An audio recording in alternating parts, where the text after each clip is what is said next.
Hello everybody and welcome to my first ever Theros Beyond Death draft here on the channel. Before I dive in, I do want to remind you that if you enjoyed the video, be sure to hit that thumbs up button, subscribe to the channel, click that bell so you don't miss any future videos, and leave a comment in the comment section down below if you have any questions about the draft or the gameplay. But without further ado, let's dive right in. I am going to be talking about all the cards in the pack while I am taking them because there are a lot of new cards. We've never played with these cards before, and when you're doing your own drafts, you're not going to have the benefit of my exact picks. So I'm going to talk about all the cards so that you can evaluate them for your own drafts and your own sealed pools. Our rare is actually pretty good. This is a very strong rare, Tectonic Giant. 4-mana 3/4 that gives you the ability to either draw cards or deal extra damage to the opponent. It's slightly better in an aggressive deck where the 3 damage might be more relevant, but I think this card is going to be a first pick out of a lot of the packs you open it in, and I'm pretty excited to start my draft with this, though there are some very powerful uncommons that I will get to. Minions Return, this card's nothing too special. I think it's a card you'll play, but you don't need to prioritize it. Black doesn't really have any combat tricks. This is kind of Black's version of a combat trick, but it's not super powerful. Warden of the Chained is quite powerful. It is, however, a gold card, so I wouldn't take it as early as I would take something like a monocolored Tectonic Giant, but it is relatively comparable in power level.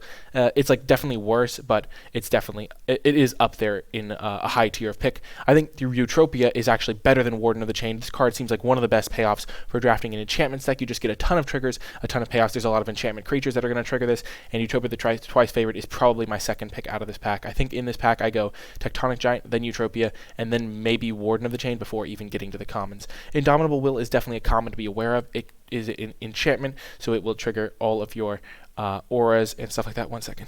Oh yeah, I am recording. I had a horrible fear that I wasn't recording. It'll trigger all the cards that care about playing auras. It'll trigger the cards that care about playing cards that are enchantments to trigger your constellation, and it will care about your pseudo-heroic cards that care about being targeted. So I think Indomitable Will is going to be quite good, but definitely not on the same level as Tectonic Giant or Eutropia the twice favored. Triumphant Surge is a card that you probably can main deck in this set due to the fact that there are a decent number of relatively large creatures thanks to the enchantments that are going to be going everywhere, but I don't think you need to prioritize this effect. Naiad of the Hidden Coves is currently my best blue common. I think that it just does a lot of things for the decks that want to operate at instant speed, which might be blue-black control or red-blue decks that care about casting spells on the opponent's turn. I think this card is one of the better commons, though I think it's a little bit worse than the Elysian Caryatid, which I think is the best of the commons. I think of the commons I would go Elysian Caryatid, then Naiad, then Indomitable Will, and then probably of the commons Underworld Charger. Towering Wave Mystic doesn't really have a great home in the set, I don't think. It's just a 2-mana 2-1 a lot of the time, though it does mill the cards even if it doesn't connect with the opponent. It just has to do damage to anything. So if it trades in combat, you can still mill yourself a 2 and start fueling your escape cards. Nyxborn Marauder, just a pretty vanilla creature, not really a high priority. Underworld Charger is pretty good for the aggressive decks, but you don't, and even for the more mid-range decks, it's still going to be a 3/3 that comes back as a 5/5. But I don't think you want to start with this over some of these more powerful options. And then Flummox Cyclops, just not a high priority, kind of just like an average playable. Orated Mountain Blaze is in a similar boat. You don't really want it in your aggressive decks. And then Thrill of Possibility is like a little bit below average. So in this pack, my pick order would be Tectonic Giant, then Eutropia, the twice favored, then I think Warden of the Chained, followed by Elysian Caryatid, Naiad of Hidden Coves, and then Indomitable Will, followed by Underworld Charger. So that's my pick order. Where did I put Warden of the Chained? After Elysian Caryatid, I would probably take Warden of the Chained over the Naiad of Hidden Coves, I think. Yeah.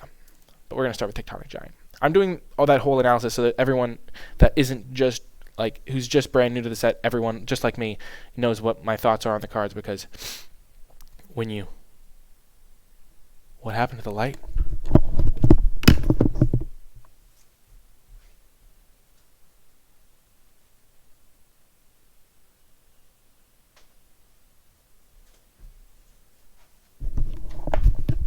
Well, that's the downside of streaming from library, but basically, you're not going to have the exact same picks as me, so I want you to have a baseline for the cards. This pick is actually pretty interesting because we could follow it up with one of the better red commons, Iroas's Blessing. This is, I think, the best red common, and it goes with the Tectonic Giant. It doesn't target free spells you control, but you can still like put your Iroas's Blessing on it and pretty confidently like have it survive because not a lot of damage spells kill this. Also, 4/5 is pretty nice, and it's just another red spell. But the uncommons in this pack are quite nice as well. I have all of these uncommons that's super powerful. Banishing Light, just a straight up removal spell, very good. Farrakhan's Spawn is not the greatest on the front half, but when you bring it back, it's like a nice little 2-for-1, and the escape is not all that expensive in terms of cards exiled. Mystic Repeal is quite nice as well. Just very good interaction for pretty cheap. And then in the commons, Why can't you hear anything? Maybe you need to change your audio settings. Maybe that's better. Dreadful Apathy is going to be a pretty good removal spell. I think it's the best white common at the moment, so definitely a high pick, but I would probably rather take Banishing Light over it. Omen of the Sun is a pretty good white common. It does make you a couple of nice little tokens, which goes well with the red's pseudo-heroic theme, so that could go in a nice white-red deck, though I would definitely take Dreadful Apathy over that. Transcendent Envoy is not really a high-priority pick, but you can definitely play this in the right deck, especially if you have some nice auras to put on it, because putting an aura on a flying creature is pretty nice. Chain to Memory is a pretty solid card as well. It's not like a high pick or anything, but you'll definitely play these, and they'll do relatively good work. The Omen of the Sea is also pretty solid. Not a high priority again, but it will play out better than it looks. It does get a little bit better if you have a good bomb rare to find as well. Sleep of the Dead, just not really a playable card. Aspect of Lamprey is very mediocre playable, and then Rage Guard Berserker is solid, but you're not going to prioritize it. And then there's another Lycian Caryatid. So I think in this pack, the immediate card that comes to mind is Erosa's Blessing, because it goes with the Tectonic Giant. I think I would definitely take that over Dreadful Apathy, because I think these are relatively comparable in power level, and this does help make me more likely to be able to play my Tectonic Giant.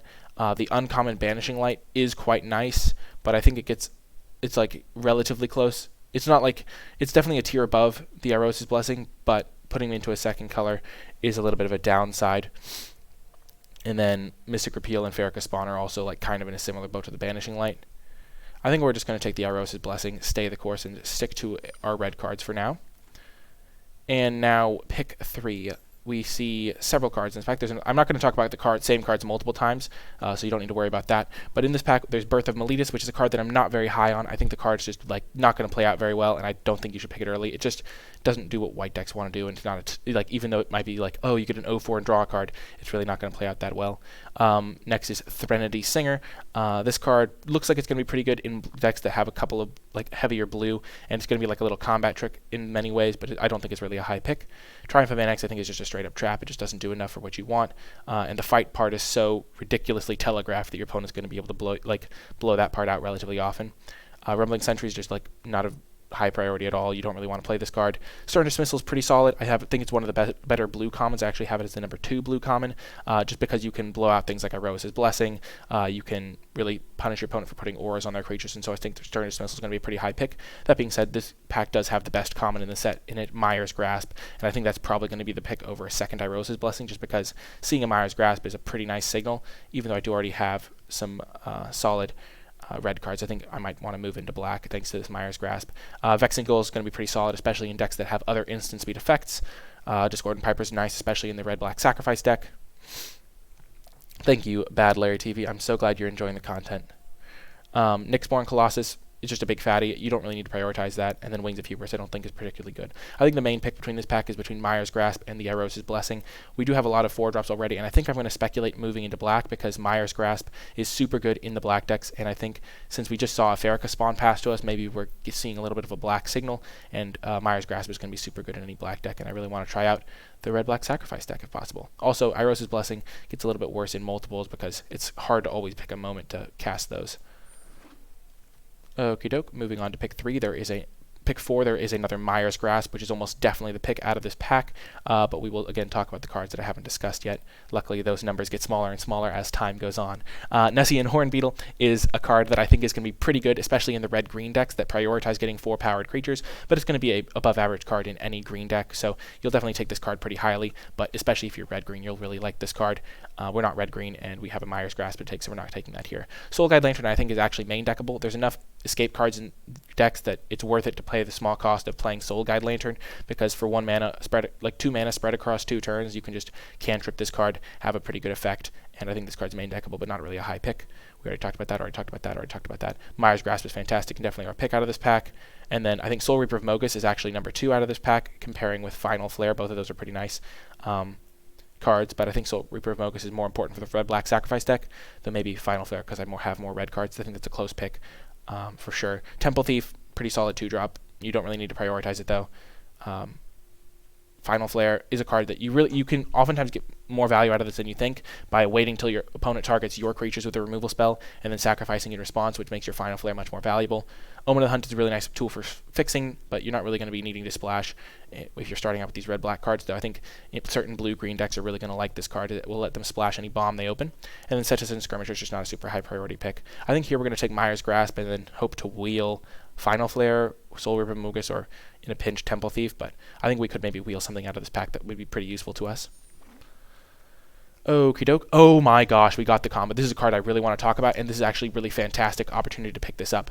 Hateful Eidolon is a card that looks like it's not a super high impact, but if you play this card into Mire's Grasp, your Mire's Grasp will cantrip because the aura that you can is still controlled by you when you cast it. So you kill the creature, draw an extra card. You can also use Hateful Eidolon to like work with things like Iroa's Blessing. So if the creature with Iroa's Blessing dies, you get to draw a card. I think Hateful Eidolon is amazing in decks that can have some Mire's Grasp. Like Mire's Grasp really turns this card on, and we already have 2 Mire's Grasps, so Hateful Eidolon is going to be fantastic in this deck, and we have an Iroa's Blessing. This deck is really getting off to a nice start. We could even segue away from red if something else looked more open, maybe blue, because this Devour of Memory has maybe a signal. I don't think this card is particularly great.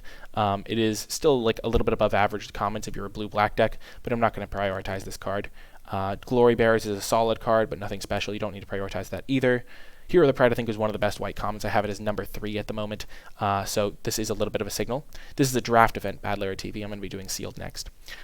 This is a pretty powerful card, and it's a little bit of a white signal, but I think it's way less of a white signal than Hateful is of a black signal. Revoke Existence is actually main deckable in this set because of the prevalence of enchantments, so keep that in mind.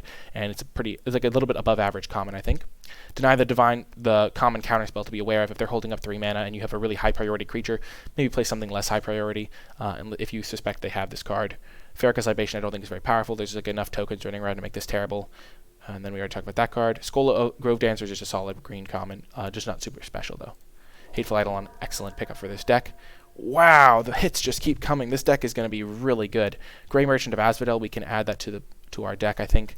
We're looking like we're going to be a heavier black deck, and this is a pretty nice incentive to end up in a pretty heavy black deck. The other card of consideration is the Incendiary Oracle. It goes with the other red cards that we have, but we could still abandon red if we open something good enough in pack 2, so I think it's worth just taking Grey Merchant here. One other noteworthy card is Archon of Falling Stars. If we ended up with more of a black-white enchantments deck focused around these Mire's Grasps, Archon could be a pretty nice card because then when it dies we can get back Mire's Grasp. But I think since we don't really have a pull to white, and I think Grey Merchant can actually perform pretty well, I think we're going to start by taking this and seeing what happens. I really want to test this card out as well.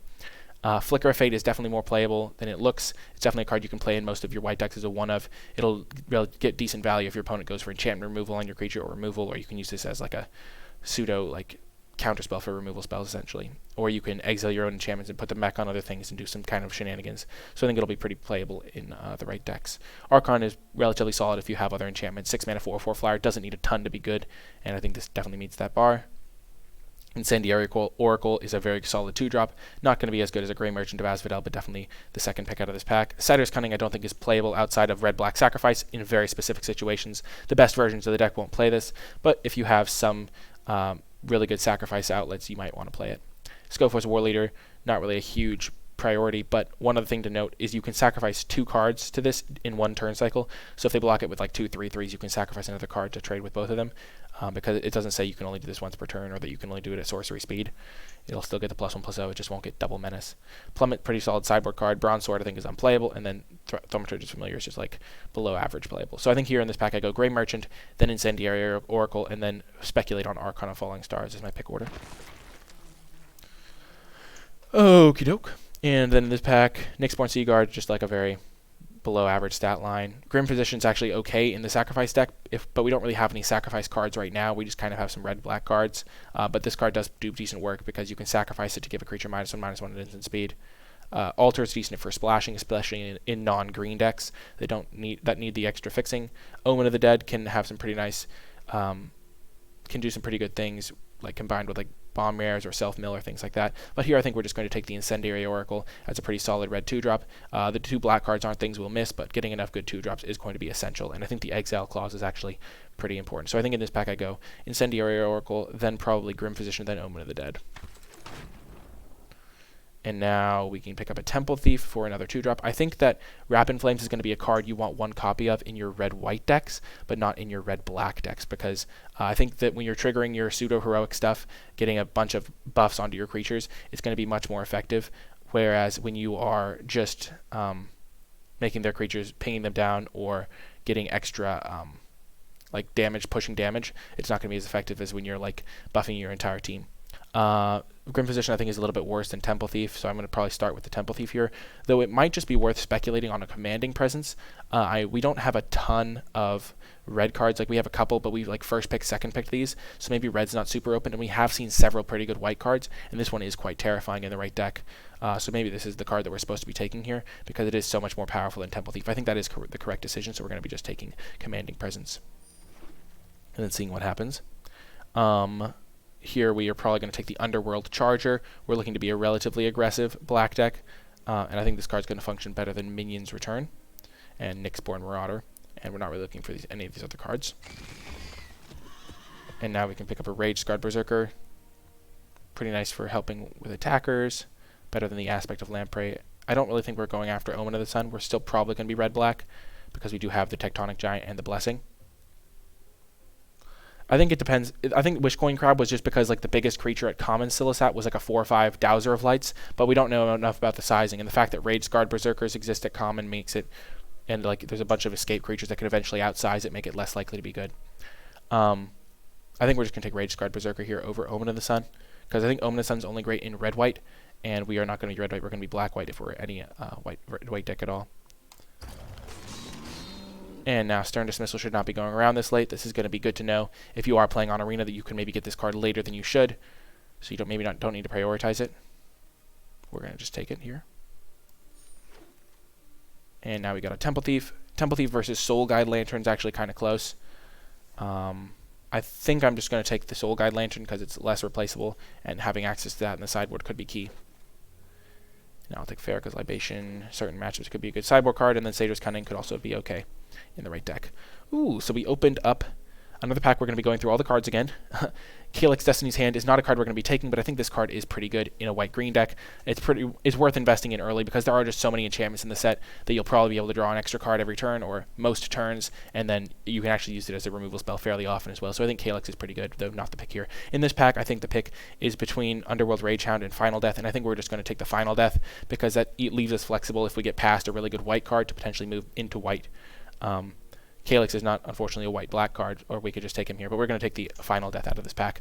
Hero of the Winds, pretty solid card, especially in the decks that can target it. It does wear the enchantments pretty effectively, but I'm sorry, I got phased. I saw someone coming to the door of the library room that I'm in, and I like never know if I'm going to get kicked out. It's like the pressure. But yeah, Hero of the Winds I think is going to be pretty good in the red-white deck, but not really great outside of that. Could be good in a blue-white Skies deck as well. We already talked about Warden. Field of the Rune is just unplayable. Nyxborn Courser, not really a great stat line. 3 mana, 2/4. That's hard to cast. It's not really something I'm super excited about. We'll have to check back to see if this Stern Dismissal wheels. We'll keep that in mind. And then Starlit Mantle I think is pretty solid as well as like a way to counter removal spells. It's going to make playing against blue decks really awkward for removal-heavy decks. The second pick out of this pack is actually the Underworld Ragehound, I think. It's really close between that and Scavenging Harpy, but I think Underworld Ragehound is just really irritating, and the first copy is a pretty high priority because you can just start escaping this over and over in the late game if you have enough stuff in the graveyard and really make combat a nightmare for your opponent. So I think this card's pretty solid, especially with Rage-Scarred Berserker. That's a nice little combo. Nightliga's Huntmaster is a pretty solid green common. I think it's above average, but not going to be a card to pull us into green here. And then Scavenging Harpy is pretty solid as well. Exiling cards from a graveyard is going to be pretty relevant in the right matchups. We're just going to take Final Death. Our removal suite is looking fantastic. Ooh. Oh my gosh, we're going to have double Grey Merchant of Azadal. Gosh darn it.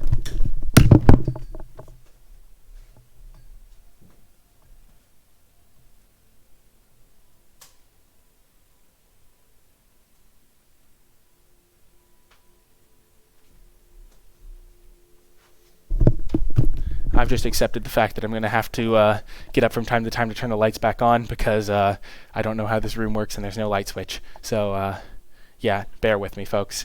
it's the struggle of having your building's internet die on the day of a big event. But I think Grey Merchant of Asphodel is the pick out of this pack by a mile. Grey Merchant actually works really well in multiples. My deck is looking like it's going to be heavy black.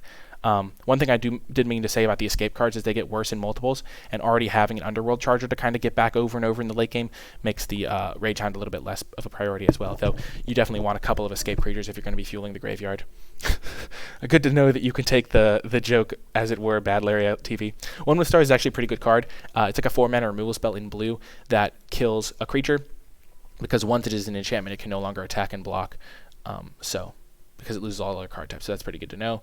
Hydra's Growth I think is going to be good if you have other cards with counters. So if you put it on a thing that already has +1/+1 counters, like what's an example? The Underworld Charger comes with 2 escape counters. If you put on something that already has 2 counters on it, Hydra's Growth will then put a 3rd counter on it, and then the next turn you get an extra 3 counters, and then it's really scary.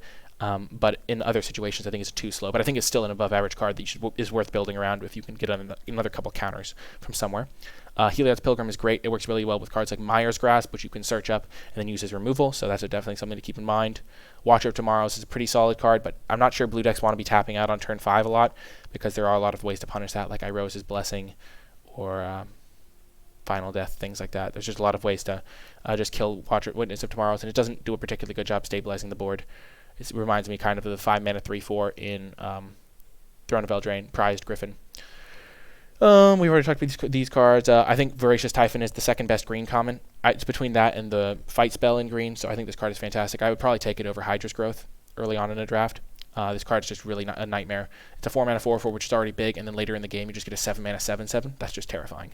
And then Nexus Warden is going to be pretty good for defensive green decks with some Constellation, but let's just take the Grey Merchant here. I think our deck is looking really good right now. And we got another fantastic card. I'm a big fan of Careless Celebrant. It's a 2-mana 2/1 that just dies to do 2 damage, which is oftentimes going to be a 2-for-1. At the very least, it's going to trade 1-for-1 with pretty much anything, and you can even get some added benefit if you have some sacrifice outlets. We don't really have any sacrificers right now, but we're definitely going to get some in our red-black deck, and I think Careless Celebrant is great. Dreamstalker Manticore, and I think it's the pick out of this pack. Dreamstalker Manticore is also quite good, but not really in this version of the deck. We don't really have a ton of instants. We don't have any, actually. We actually have 1. So we're not really going to be getting a ton of pings. Thank you so much, Bad Larry TV. That's a very complimentary comparison, and I really appreciate it. Yeah, Dreamstalker Manticore, it's an enchantment creature for the decks that care about that. It's a 4/2 for the decks that care about 4 power, and it cares about casting spells on your opponent's turn. I think it's going to be a real staple of many red-based archetypes, but I just don't think it's as good for this deck as Careless Celebrant. Mischievous Chimera is quite good for the blue-red decks, but I'm not going to take it early. I'd rather already be in blue-red before I take this, or I'd rather be in one of the colors and then take this as a speculation into the other color.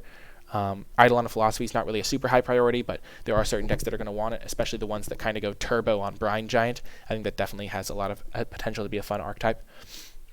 Memory Drain is not really scary unless your opponent has like multiple of the Naiad that makes your opponent's instants cost 1 less, in which case it is can be sometimes like a Dissolve, which is counter Scry, or a counter spell even. So keep this in mind if you have some of those Naiads. Mogis' Favor is a pretty good card for picking off the 1/1 toughness creatures. It's debatable whether or not it should start in the main deck, but I think it probably should start in the main deck. There's enough 1 toughness creatures that it can really punish, and it also has utility just like finishing off creatures in combat, or you can use this to make your flyers bigger and stuff like that. There's another Rage Scarred Berserker, Final Flare, which we'd probably take after. It probably goes Careless, then we'd probably take Irose's Blessing, then the Final Flare, then Dreamstalker Manticore. Stampede Rider is much better in red-green than it is in red-black, but it's still a pretty solid card. And then Moss Viper is just a rock-solid card as well. But we're going to take this Careless Celebrant. And now we can pick up a Farrakha's Spawn. I'm really liking the looks of that. This card is a really nice escape card. Now that we have 2 escape cards, further ones are going to go down in value because we're not really dedicated to fueling them. But if we pick up a Funeral Rites, we could definitely get there. And I think that the Discordant Piper could help with that as well. Oh, I forgot. There's a glitch when you draft cards to your sideboard, so let's just try putting these. We'll put them back before we make our last pick. Apparently there's a glitch in the MTG Arena client. So I think Farrakha's Spawn is the pick out of this pack. It just strikes me as quite powerful. But the second pick out of this pack would be pretty close between the Discordant Piper and the Incendiary Oracle, because I think Incendiary Oracle is better, but this card might be better in the archetype we're in, even though we don't have any sacrifice outlets yet. I am fairly confident we're going to get some. I think at this point we're relatively committed to black-red, thanks to this Careless Celebrant. But yeah, we already talked about these. Pious Wayfinder I just don't think is worth playing. It just strikes me as too clunky, too niche. And then there's Funeral Rites, which I think is really good, especially if your deck cares about the graveyard. Riptide Turtle can be solid for the blue controlling decks that care about operating at instant speed. And then this land is just unplayable. Just do not play Unknown Shores. It's never worth it. Never worth it. We're going to take the Farrakhan's Spawn, though. I really want to get some experience with this card. It strikes me like it seems like it could be pretty good, and it gives me some nice little top end for my deck. I don't really think I'm going to need the Rage Scarred Berserker with 2 Garys and a Final Death. But yeah, let's take the Farrakhan's Spawn over... I think second pick I'd probably take the Incendiary Oracle, then the Discordant Piper, then the Funeral Rites. We might even wheel something out of this pack, because it's pretty powerful. Whew, okay. I'm seeing what you're laying down, signals. Inevitable End is a really interesting one. So, basically, it works pretty well with Hateful Eidolon. So that's like something to keep in mind. It also can be like kind of a removal spell. So it's like a below average removal spell, but with a Hateful Eidolon, it might go into just solid territory. And then... there's another Dreamstalker Manticore, but again, this card just doesn't do what we want to do because we don't cast spells on our opponent's turn very often with this deck. There's a Brine Giant. This is a card I think it could be a really fun build around, and I think you can potentially have decks that if you get like 3 of these, you can kind of go all in and just get them out on turn 4 sometimes, which would be fun. Thirst for Meaning, one of the better blue commons, pretty powerful. Lets you get some instant speed card draw going. The Fear of Theros I think is just unplayable. You never really want that card. Aspect of Manticore, pretty good combat trick, but not really what our deck wants necessarily. We don't care about targeting our own stuff, and we don't have great creatures to put this on necessarily.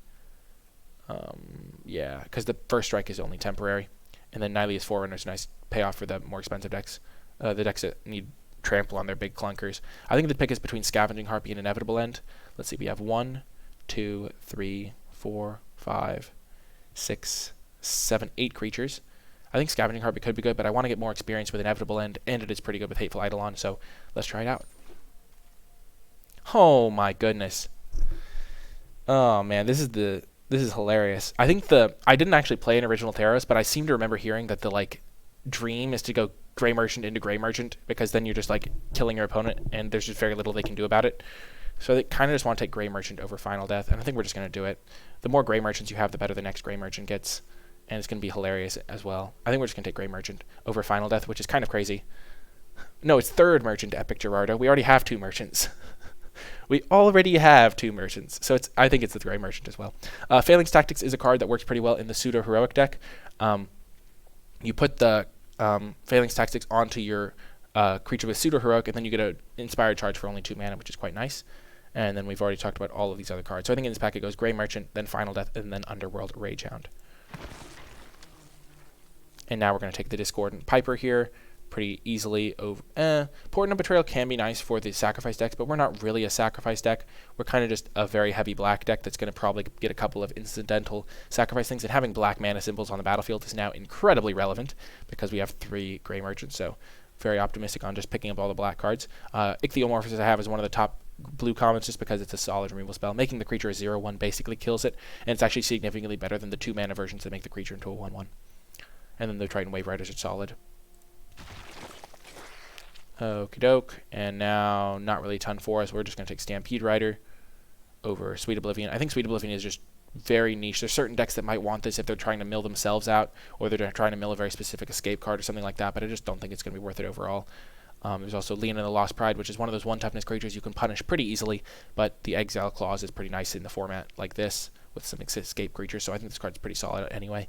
Sentinel of Eyes is a pretty nice payoff. If you don't have any ways to use your graveyard, picking up a Sentinel's Eyes is a pretty low-cost way of getting some extra value because you can use it from your graveyard, and some white decks just won't have other ways to use the graveyard.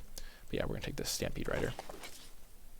And now the Scavenging Harpy wheeled. Also important to note, Stern Dismissal did wheel again, so these are just things to pick up for your own drafts. If you see a late Stern Dismissal, it's not a signal.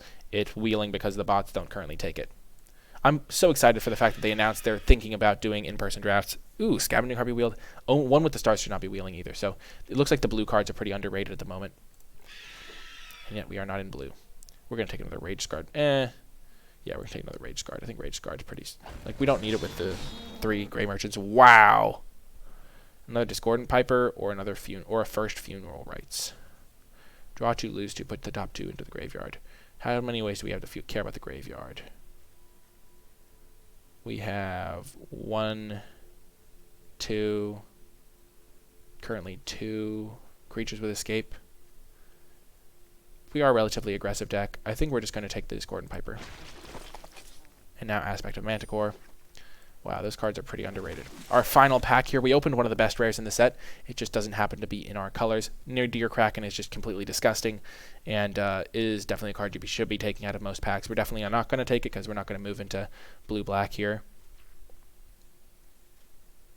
Though, it is kind of interesting. Like, yeah, but we already have a Tectonic Giant as our really good red rare, and we have like several red cards as already, so we're not going to be moving into blue, though. We have a Stern Dismissal. Maybe I should have been thinking about this more. But yeah, I don't think we're going to be moving into blue. Double blue on turn 3 is going to be tricky in our deck that wants a ton of black mana symbols anyway. But this card is fantastic and definitely take it a lot of the packs. The fact that I'm even considering switching into blue here is kind of an indicator of how powerful this is. One with Stars is quite good. Whirlwind Denial is basically Convolute, so it's like slightly below average. Dreamshaper Shaman's a pretty nice little payoff for having some tokens running around. We don't happen to have those, but it is still a pretty solid card. And I don't think it's a pick in this pack because we already kind of have a late game plan of Grey Merchanting, and we have a couple of escape creatures, but Dreamshipper Shaman definitely pretty nice if you have some more disposable creatures. Revoke Existence, again, already talked about that, pretty solid.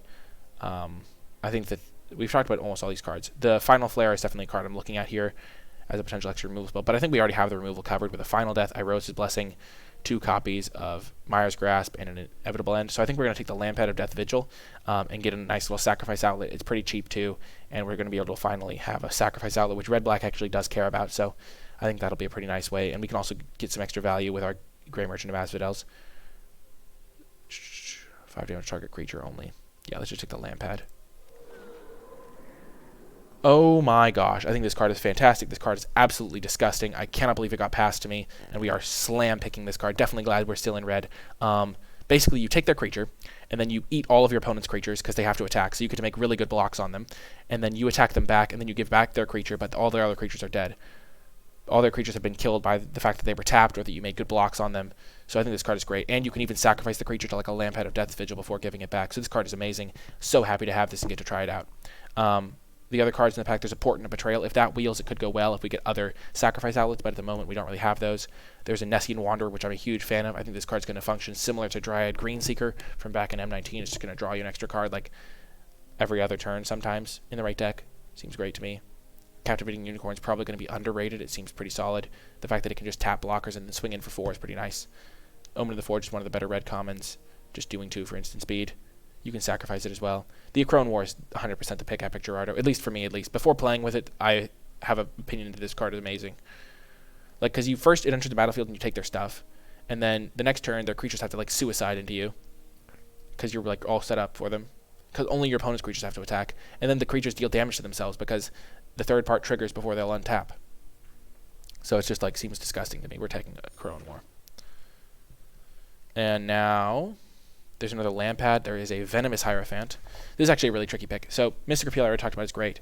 Hero of the Nyxborn is one of the best cards for a red-white deck. This pick is actually really, really tricky. Hero of the Games is pretty solid for the red-white decks. I don't think we want it in this deck. But here, the picks I'm thinking about, there's another Lampad, which will be really good if we wheel another Portent of Betrayal. There's an Omen of the Forge, which is a removal spell. Then there's also a Venomous Hierophant. How many 4-drops do we have? 1, 2, 3, 4. 4 4-drops. Because milling ourselves for 3 cards is no joke when we have some powerful escapes. We have 1 escape card, 2 escape cards. I guess with only 2 escape cards, it's probably not worth it to play Venomous Hierophant or prioritize it at least. I think we'd rather get a Lampad of Death Vigil and then hopefully wheel Portent of Betrayal.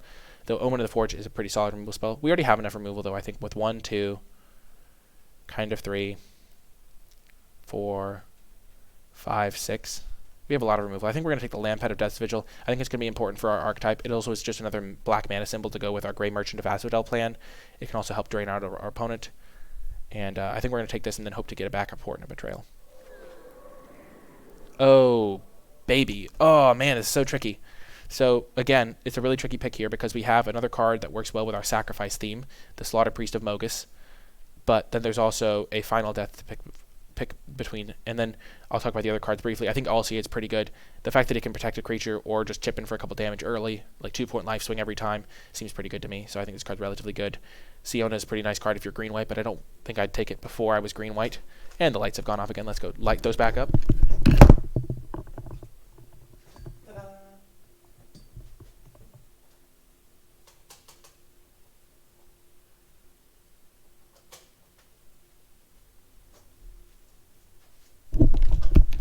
This is actually kind of hilarious. I find that very amusing. So we already talked about most of these cards. Citizen's Training is actually a very good card. It fuels a lot of synergy you care about, and is for a very cheap cost. I think here it's between Final Death and Slaughter Priest, but we already have 4 5-drops and a couple of escape cards. So I don't think Final Death has as much value as just taking a Slaughter Priest. I especially want to try this out in the archetype, and now we have 3 sacrifice outlets, so we can get, so this card's going to be able to be sacrificed. We can sacrifice the card Bastille, and then any of the threatened effects that maybe wheel, we can use those as well. Okay, I'm really wishing we'd taken a threatened effect here because we're getting another land pad, but land pad is still just going to be good on its own. It works really well with the Discordant Pipers we have, and so I think this is still just going to be the pick. Scopus War Leader, not really a necessary sacrifice outlet. We don't need more expensive cards anyway. I think Irreverent Revelers is just a sideboard card. Ooh, yes, Tones My Bones. This is the new set. It is in the early access event, and I'm lucky enough to play in it.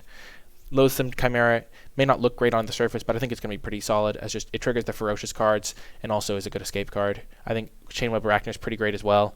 It just really poses flyer decks like super hard. Like you can kill Vexing Gulls sometimes, all that good stuff. Or even the bigger flyer, the 5-mana flyer when you escape this.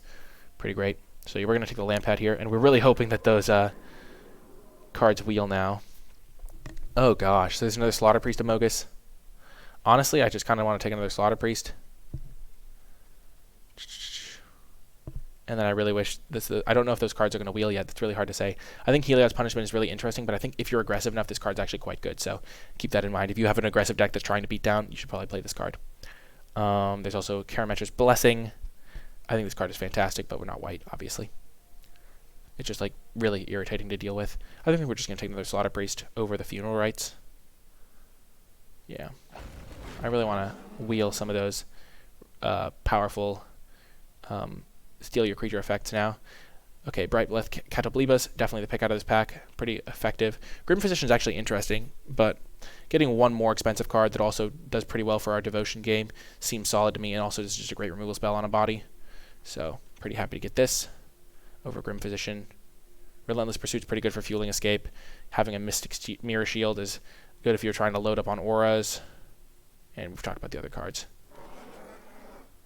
Ooh, wow.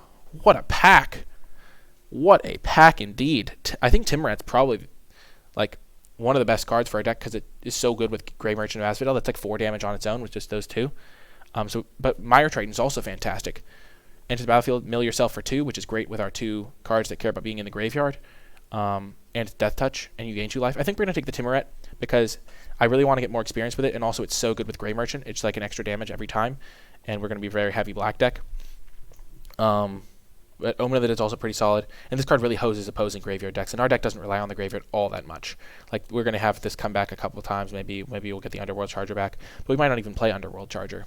But I think we're going to take the Timurant here over the Mire Triton, even though they're both fantastic cards. And now we get Final Flare back. I'm not sure if we're going to play it. We don't really have the fodder for it, but we'll take it. Oh, baby, we did it. Oh, yes, Portent of Betrayal came back. Definitely taking that over Grim Physician. We have so many ways to sacrifice. Oh, yeah, the second one came back. You know we're taking it. You know we did it. Oh, my gosh, this deck is unbelievable. We did it, folks. We did it. Whew. Well, right. Hey, the glitch was fixed. Nice. Okay. So, we don't need any of these cards in the sideboard. Whoa, okay. We have 47 cards in the main deck right now. What do we want to cut? I think we can cut the Final Flare. We already have a lot of ways to sacrifice things, and we don't really need the Final Flare. And we have, because we have tons of removal already.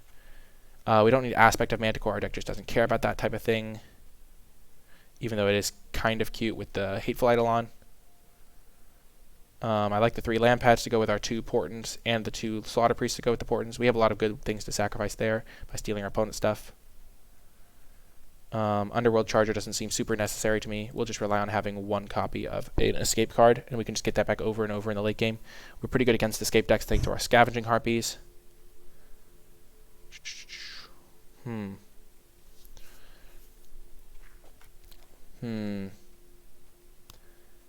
We'll cut the Incendiary Oracle just because it's a little bit hard to cast, and we're not going to have all that many red sources. I think we're going to go 10-7 with this mana base because we don't need red until the late game with these cards.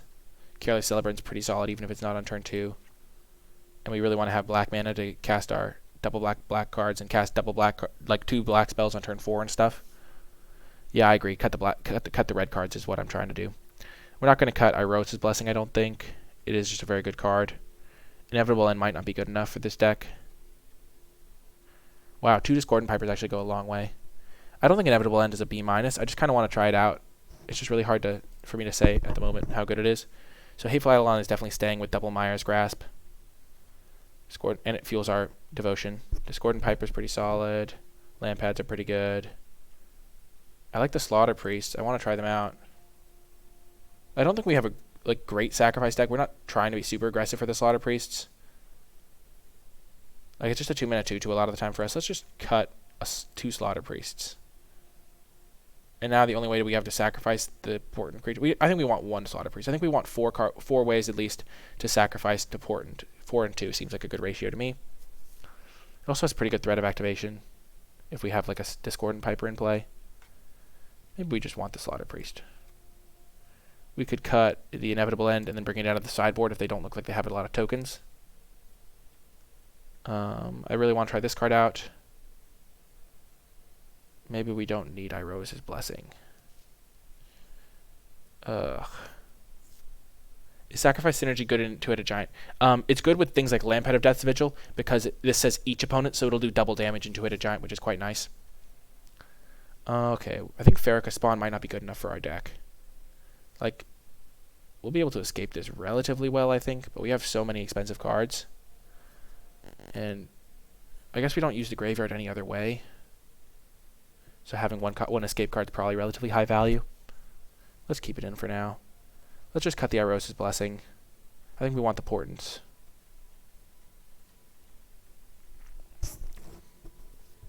Welcome, Recon by Fire. It feels so bad to cut the Irosa's Blessing. How many 2-drops do we have? We have too many 2-drops, I think.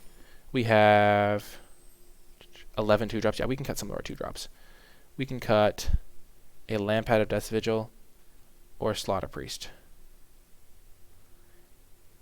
I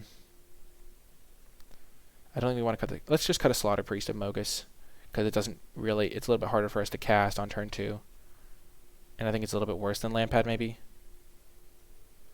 I mean, maybe Lampad's just worse. Let's just go 2 and 2 split, and then we need one more cut.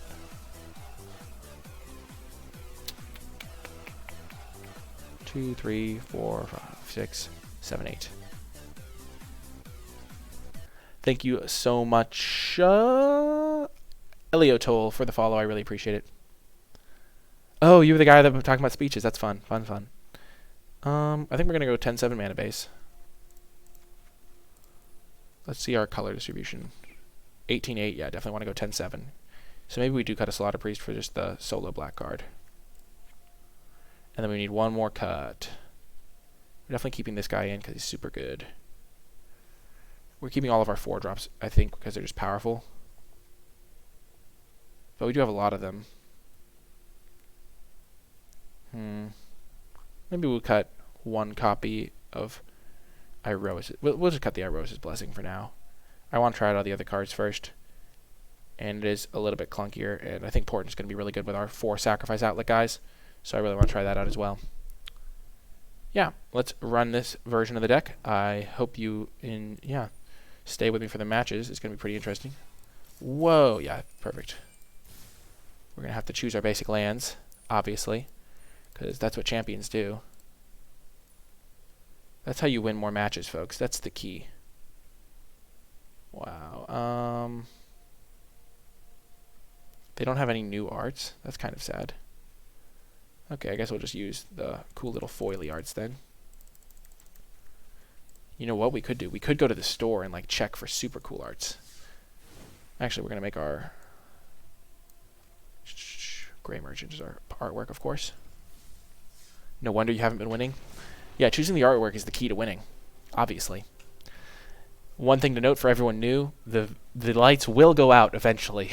The lights just in this room are unreliable. I don't know how to keep them turned on. There's no light switch. We are facing off against Ehrlich, VIP, obviously. The greatest of VIPs. Okay, Ehrlich, you and your creepy little doll thing. Oh, we have our combo, and we have our Crone War, so we're definitely keeping this. Oh, Shadow Spear. I'm not super worried about Shadow Spear, honestly. Though the life gain is pretty annoying against my Grey Merchant plan. But if they equip, then it means when I steal their creatures, it's going to be better for me. Let's just play our Piper because he's a little bit bigger. So if they don't play anything, we can hit them harder.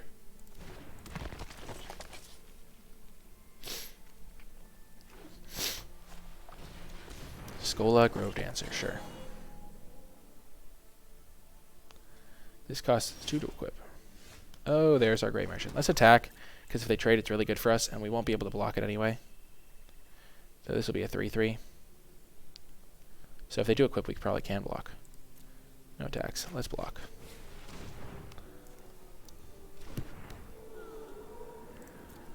So we can threaten a nice little double block if they go for the equip attack here.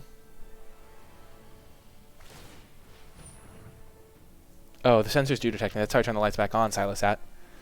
But how am I supposed to move around while I'm, like, playing my game? Maybe while I'm waiting for matches, I'll go do it. That sounds like a good plan. Excellent planning, Silosat. Excellent planning.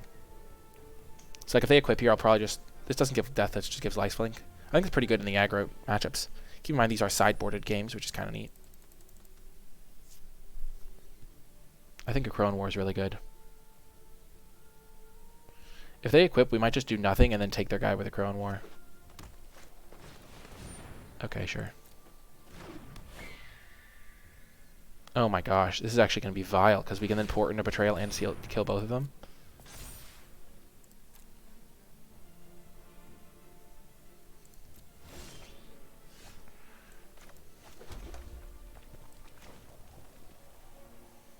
Okay, I think we're just going to do it.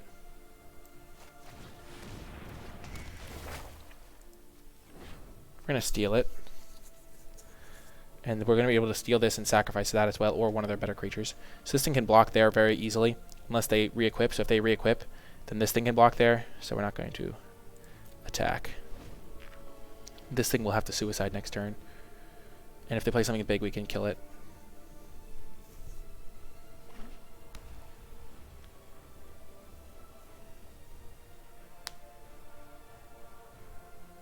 Like with Lampad out, I'm feeling pretty good about this. Like if they kill Lampad, I'm actually kind of annoyed. But they can't really kill Lampad in green. They could have the fight spell, but that doesn't kill Lampad because it's a 1/3. They could have... Really, they can't really have anything that kills it. The white removal spell doesn't kill it. They need 6 mana to get it off the battlefield and stop its effect from happening. And they no longer have the guy that makes their auras cheaper, so... Haha. What I can do is I can next turn play Grey Merchant of Asphodel. And then the following turn, I can sacrifice this thing in response to the trigger. Yep, that's fair. That's fine. I respect that.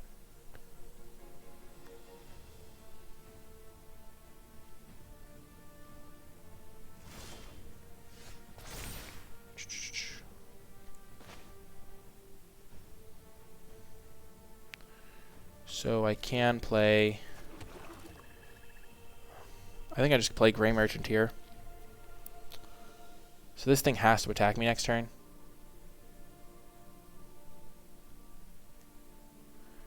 And then on my upkeep, I can sacrifice the Transcendent Envoy to Lampad as well. I kind of like just stealing their guy, hitting them for a lot, and then sacrificing it.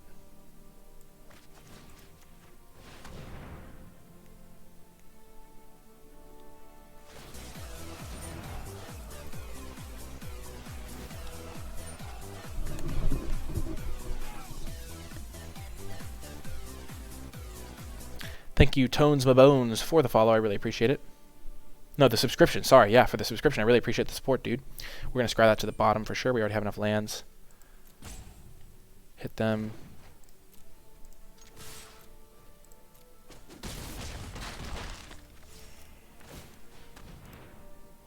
Goodbye, Grove Dancer. We hardly knew ye. And then next turn we will stop on our upkeep. Stop on upkeep to sacrifice the Transcendent Envoy, and then play our Grey Merchant to deal 4 damage.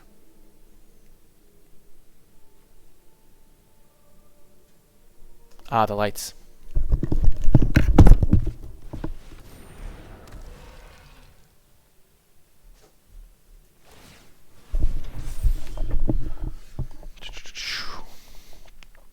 Oh, we can even final death this to be even better. That's great. Okay.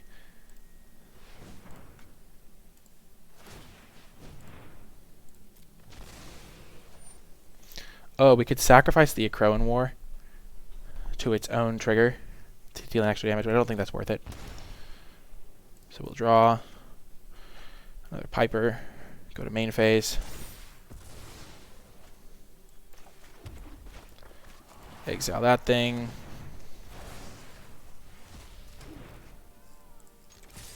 All attack. All hail. Wait, what happened? Treffer versus Enki.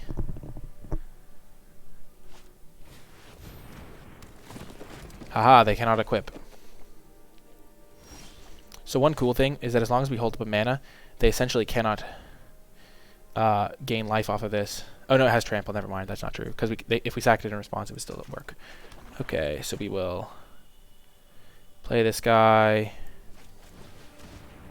and then we will drain them for 5.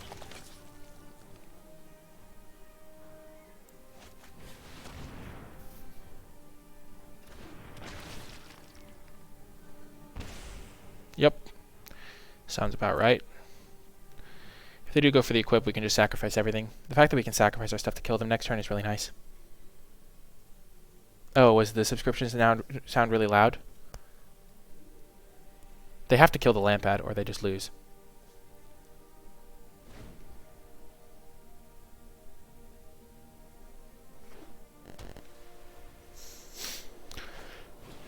No! Lampad down! Feels bad, man. That's evil. No! Oh, this is really a shame. Oh, man, we played this game so well. Why did we have to flood out? Why? Cruel world.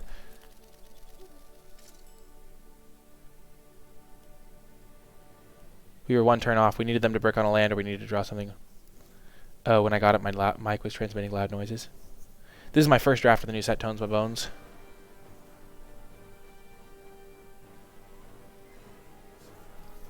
Man. This stupid card. We're not out of it yet, by any means.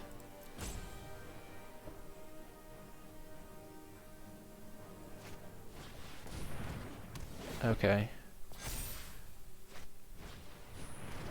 I'm really not liking the way this has turned out. Oh dear. That's bad. That is really quite poor for me. Well, land definitely helps. Opponent feels real smart, and we feel like geniuses too. Oh my gosh. Yeah. I mean, there's nothing we could have done here. We drew 9 lands, and we scryed a land to the bottom, and they drew 6. That's kind of what happens. If we'd drawn 3 more spells, we would have crushed them. Okay. Maybe we spewed off our Crone War a little bit, but I don't think that really was the factor here. We were really close. Yeah, a little bit late, buddy. Oh, gosh. So close. On to game 2. They do not look like they have ways to punish our Theros' Blessing at all. They do have a couple cards that care about the graveyard.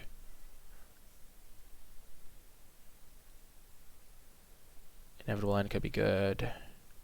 They don't really have any tokens to speak of. So those are the 2 cards that I'm thinking of the most. Theros' Blessing and Inevitable End. Farrakha Spawn still seems good. Really don't care about the Slaughter Priest at all.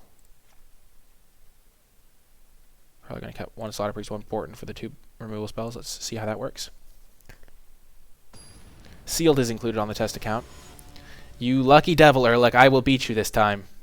Wow, he's got the deck with the Shadow Spear, and he has Elspeth too. We will play first. We will mulligan. And we will keep this hand.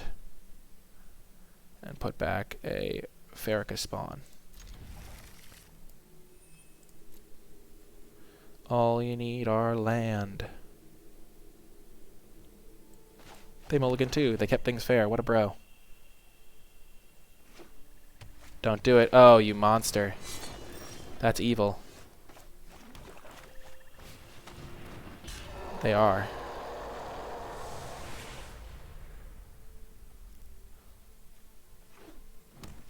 Give me a land deck. You know you want to.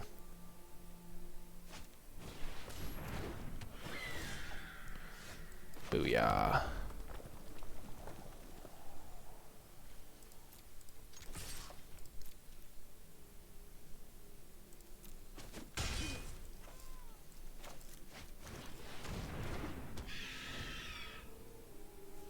Shadow Spear is really irritating.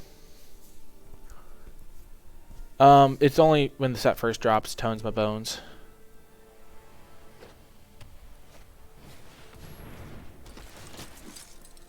Please whiff. No!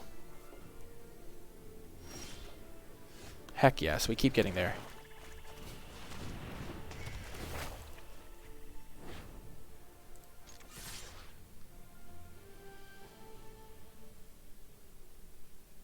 Maybe we should have taken the flyer.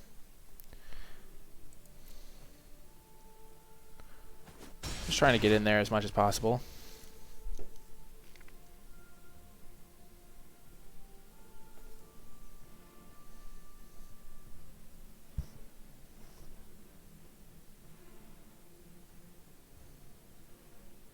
Gray Merchant into Gray Merchant is 5 damage and then 7 damage. As long as we hit a land. Which we have drawn a lot of lands in a row, so we could just totally whiff on land, which is fine. But then we're drawing a spell which we can likely cast.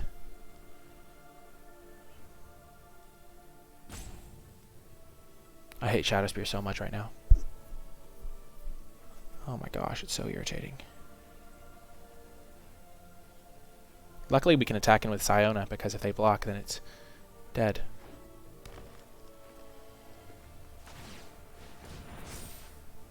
Okay, Warbriar. You monster.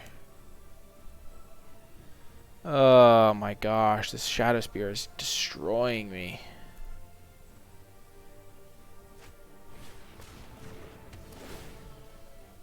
Yep.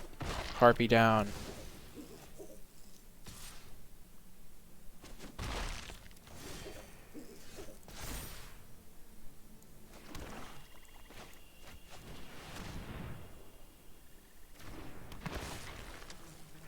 I feel like I should have been more patient with the Akroan War. I did not plan that out as well as I could have.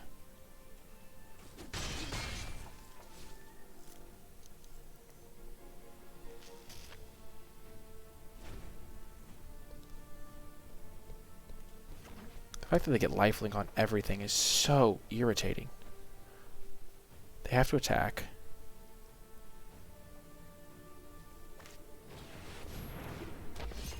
No! Oh my gosh. 4/4 ruins my day. Ugh. Brutal.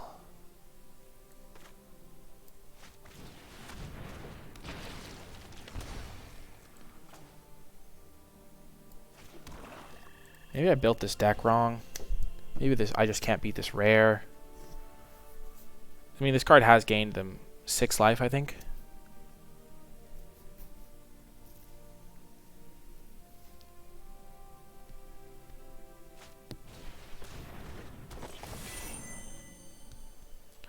There goes Timurat.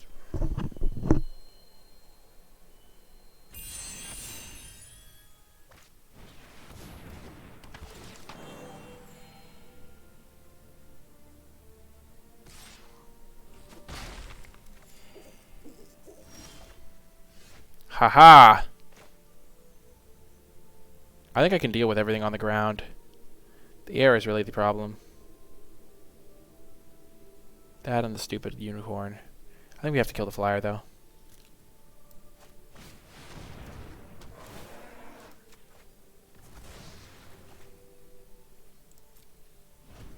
Wow, my devotion is huge. I wish I hadn't put the Farrakhan's on the bottom now. I did keep a pretty sketchy hand, though. I did not have mana in that hand. And I kept double Merchant.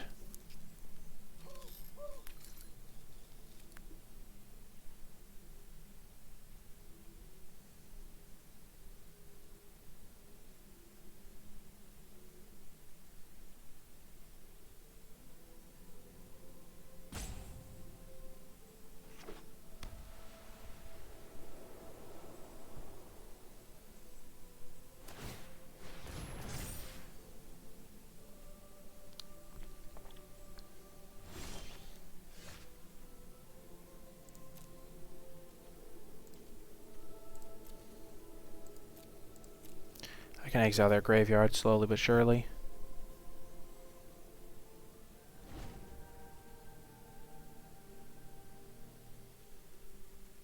Yeah, I misevaluated. I thought this card was good, but I was like, oh, some decks won't care. I guess I'm playing a deck that cares about damage, so this card bothers me a lot more because the life gain's really good.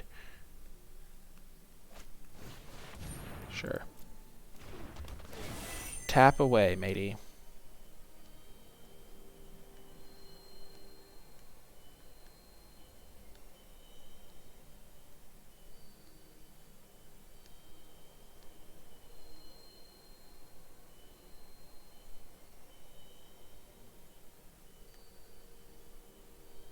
I think my opponent's favored solely because of this card. I already used my Crow and War. Crow and War would have been much better if I'd saved it for this type of situation.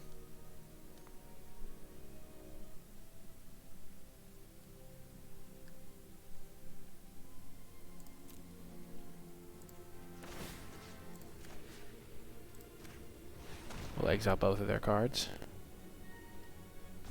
Gain a life. Ooh. Lampard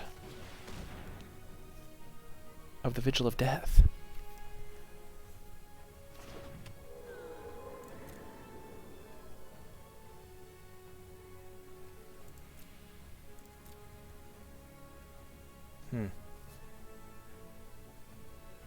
I mean, I have pretty good top decks. I can still do this. I can still win. We can still win. The first game was really the backbreaking one. This one was also kind of irritating. We got so close to killing them. Oh, man.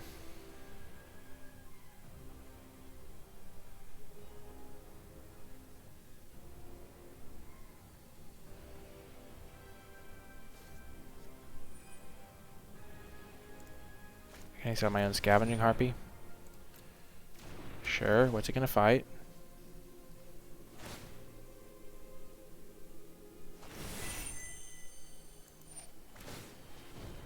Wait. This is tapping that. This is doing something, and this is fighting that. So we will sacrifice our own land pad.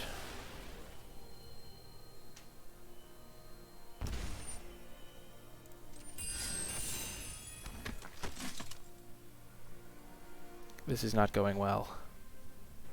Just gonna say it.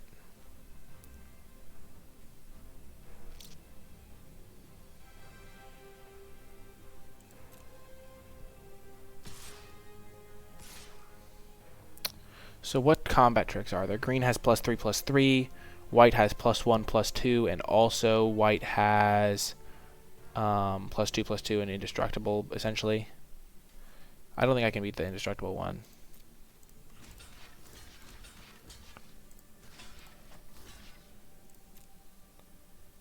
But this is the best block.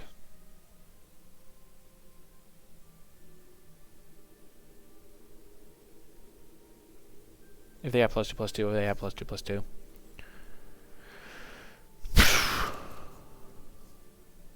Wow. That was good for me. Haha.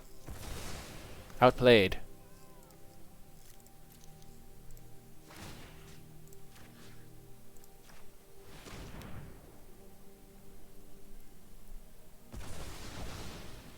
That was a really good trade.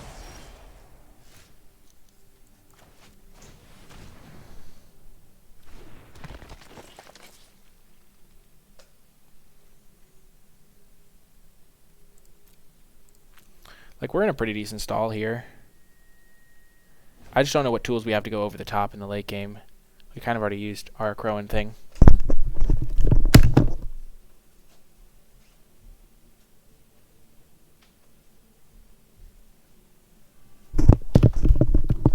I guess we have a Portent. Sure.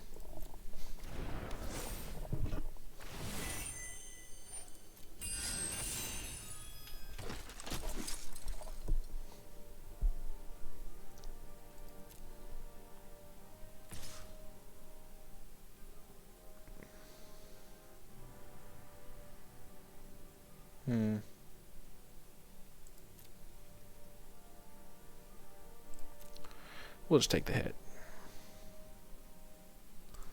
We don't want to trade off our 2-4 and our 3-2 here. Aha. Well, we're going to be happy when we draw a land pad now.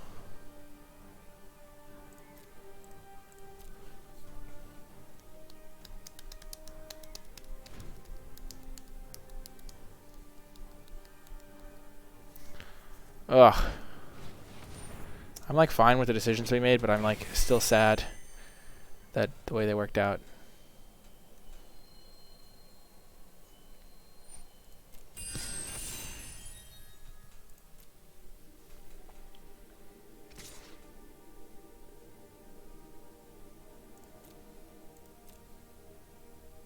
I think we take one more hit from this.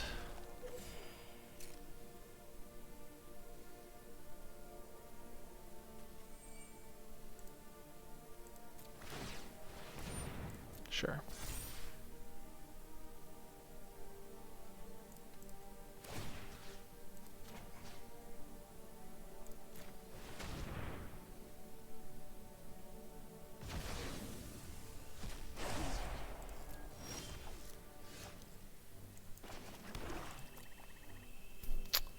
I think we're going to lose. I think we just have a really difficulty against Shadow Spear. It just gains too much life. I don't think it's a problem with our deck. It's just the rare is so hard to beat. Also, I wouldn't say we spewed off the Acrone War because we actually like were trying to kill our opponent at the time, but we probably shouldn't have tried to kill them when they had Shadow Spear. We were just super close both games. The first game I think it was defensible to do it. The second game, this game much less so. We should have waited till we had a sacrifice outlet.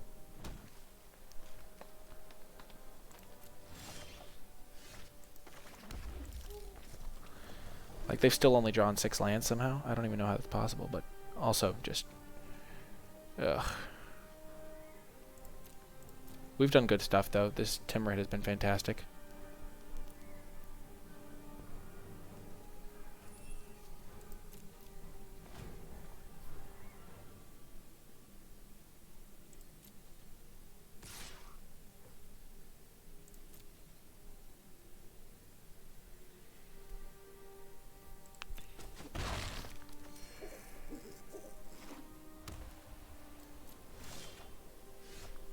There's something.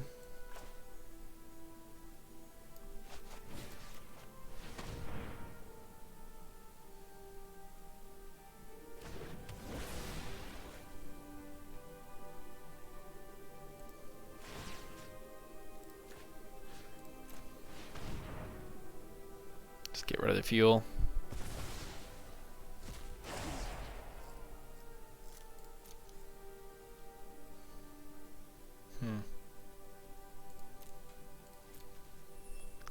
I wish my Farrakis card wasn't on the bottom of my deck.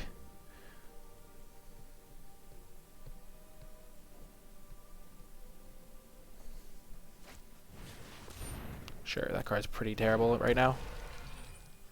They will mill first. Keep in mind. There's Lampad.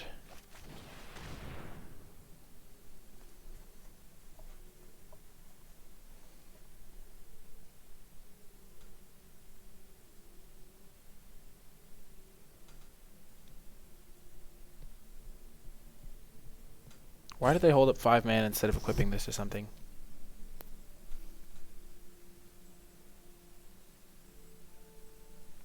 Why would they do that?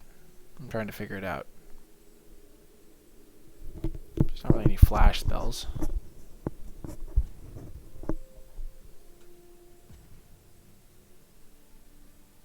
I think we want to wait till they equip the Shadow Spear. Because then we get a nice little life gain. I mean, we're not attacking them, clearly.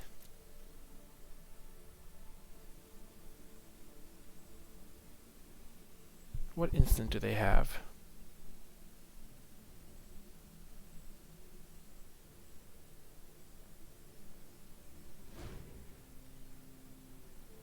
Timorette is just holding down the fort like a pro right now.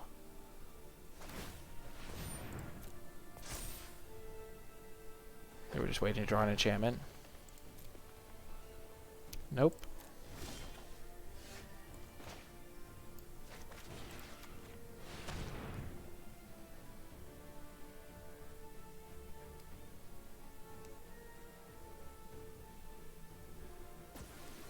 We're definitely keeping that on top. Let's gain 6 life, why don't we?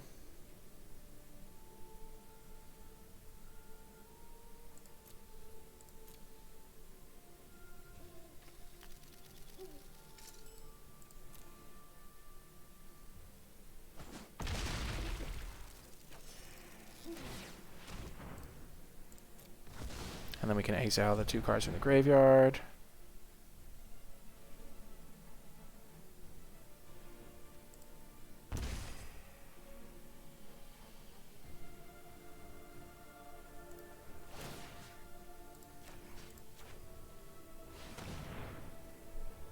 Booyah.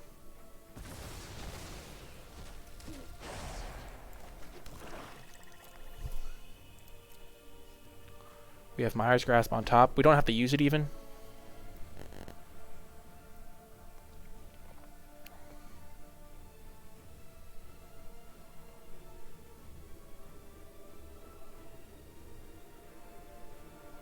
They're going to deck first, which is good and be important to remember.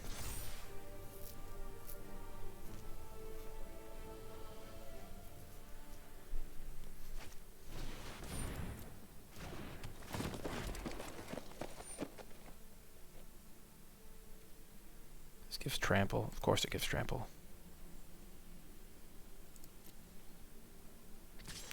I wonder how many turns they've been planning that one out. We'll take it.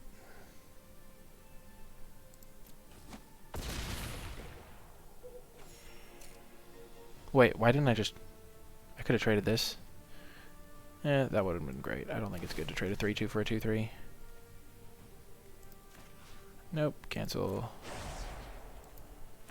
We'll get rid of the Lampad.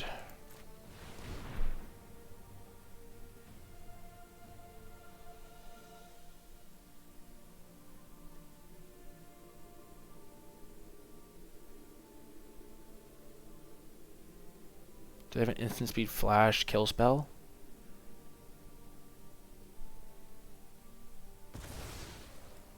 I could have exiled both of the creatures. I don't know why I waited.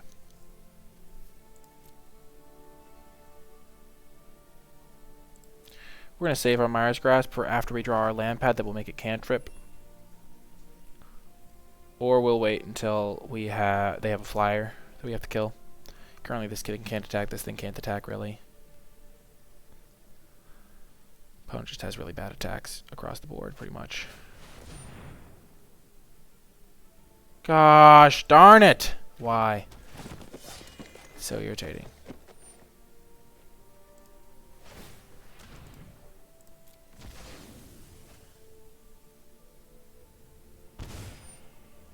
Fairies Bane Brawlers is just scary.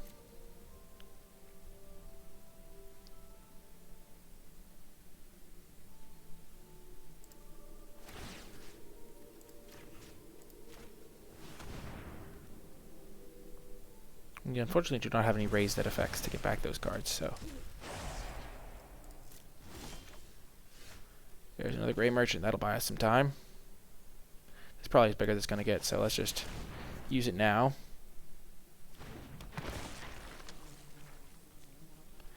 Eight-point swing, 16-point life swing.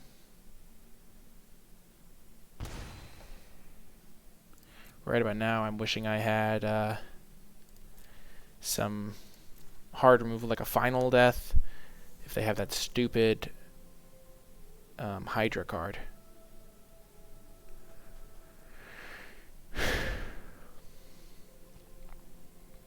Board state is even. I have a Mire's Grasp in hand. I don't know what they have. They have 15 cards. I have 17 cards. This is a grindy game. The lights might even turn off again before this one's done. I wish I had another one of the stealing cards. That made me feel a lot better.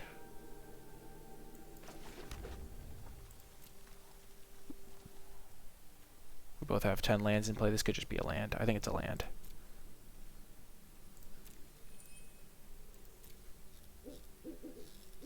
I wish I had the Akroan War. That would be so good.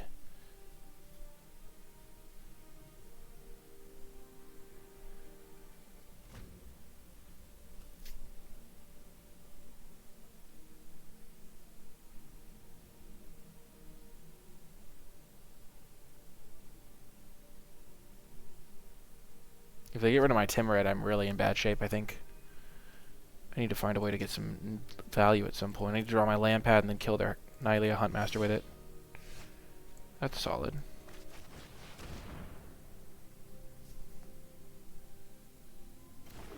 So now I can do 2 damage to anything whenever I want by sacrificing it to the land pad.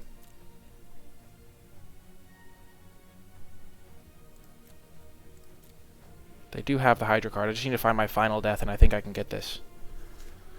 Oh.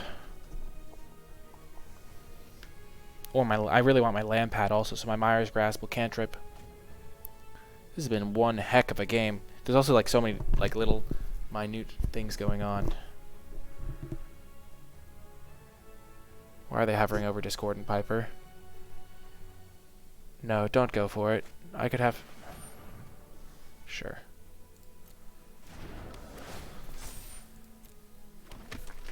Don't do it. No, don't do the same thing you did last game with no punish. Oh my gosh.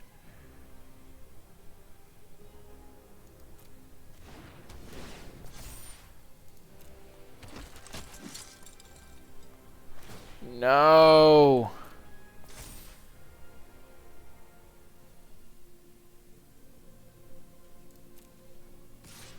Vigilance, first strike. Trample, lifelink. Well, blocking that one's useless. It's so irritating because I don't know if they have anything to protect it, and I won't even ever get to know. I can't like ask them after the game if they were like doing that because they can protect it. It's just like a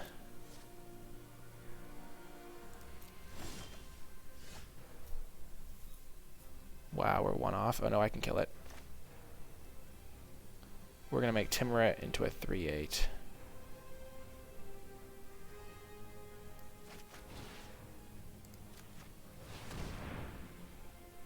I mean, 3/9.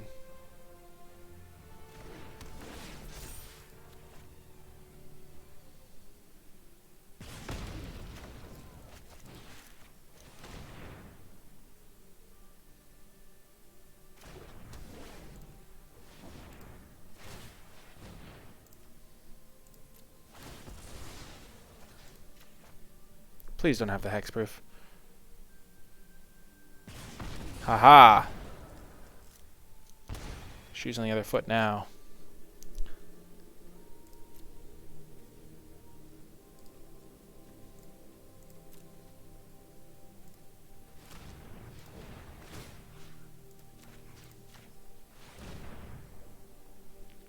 We're just gonna kill their graveyard a little bit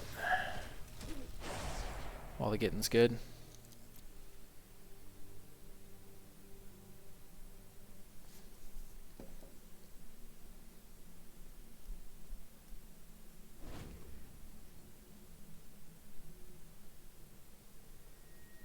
This is a massive Timurid. This Timurid has done so much work. He has been clutch. I always seem to play these epic grind fests. Come on, final death. I just want to have a final death in my hand, just sitting there, waiting for them to play that stupid Hydra card. Decking them is my win condition right now. I have 13 cards. Lights out again.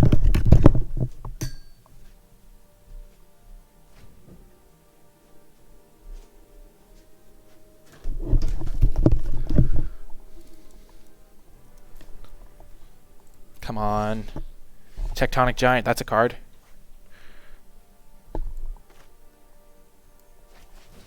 I will lose the decking race if this card mills me too much.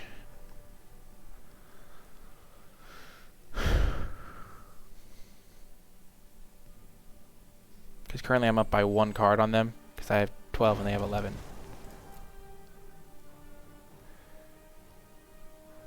I might just have to choose the 3 damage mode, because there's no way I push through.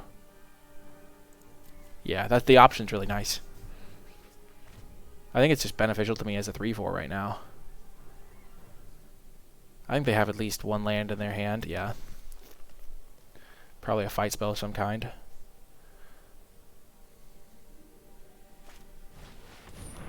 Here's the moment of truth.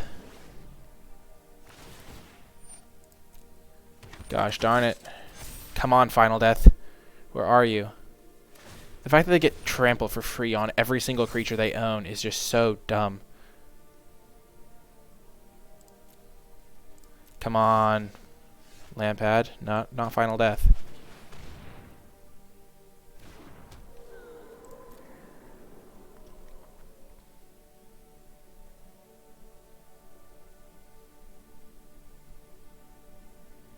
Probably have one more turn to draw Final Death. I'm wishing I had more of them now. Not gonna lie. I know the bottom card of my deck is this good card.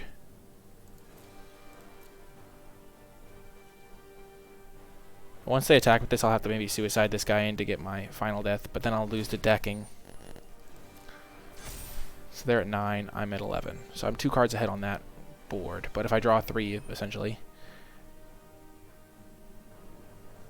Ugh. I need them to draw another card. Don't they have a citizen draw card thing? They have not played that one yet.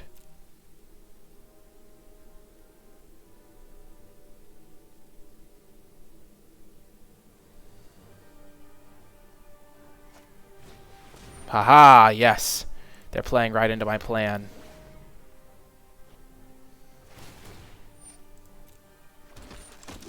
That's actually really good for me, because it lets me draw 2 cards.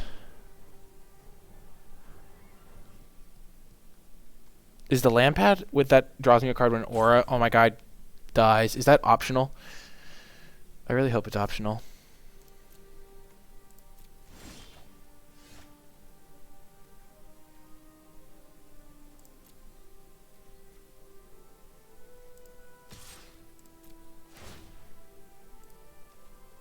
Come on, baby.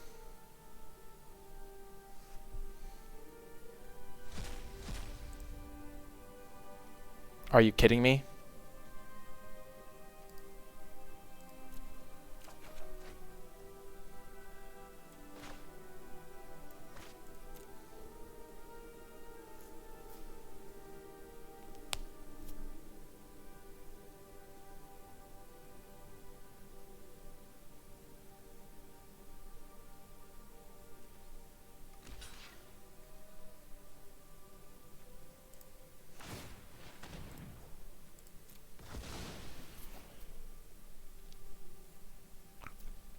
Well, that was a colossal fail. We still have Final Death in our deck, right? Yep, those are 2 Myers.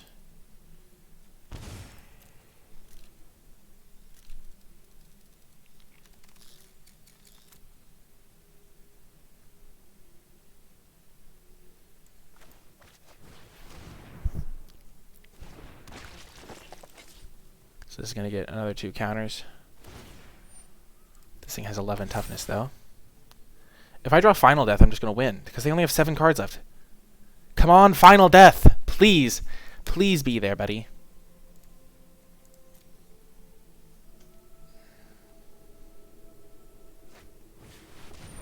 Oh my gosh.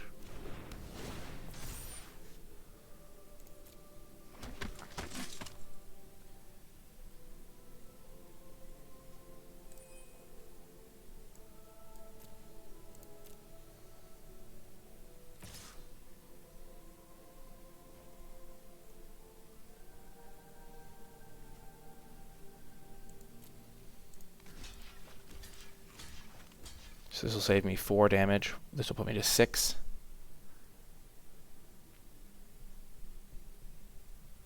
Yeah, I think this is worth doing.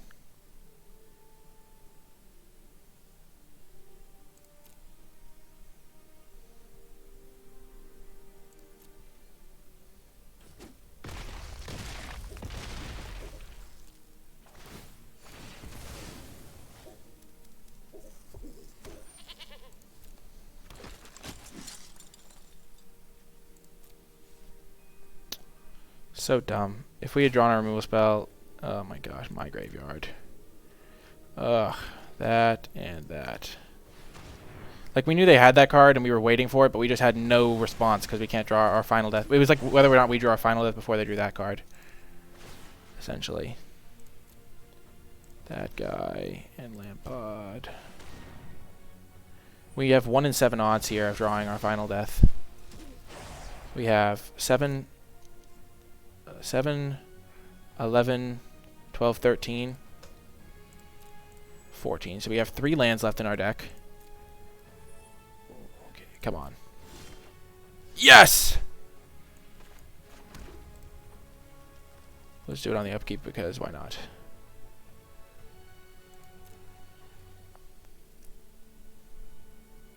I don't know if they have protection spells for it, but it's still correct to wait till upkeep. Is it correct to wait till combat so they can't equip somewhere else? No. I don't think so. If they have a protection spell, we lose, but, you know, such is life. Heck yes. Booyah. And we can sacrifice this goat to gain an extra life with our land pad.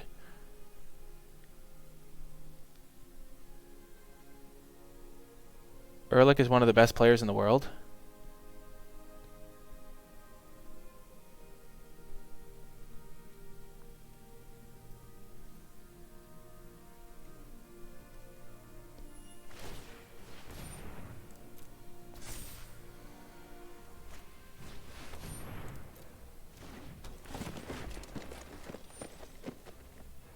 Sure.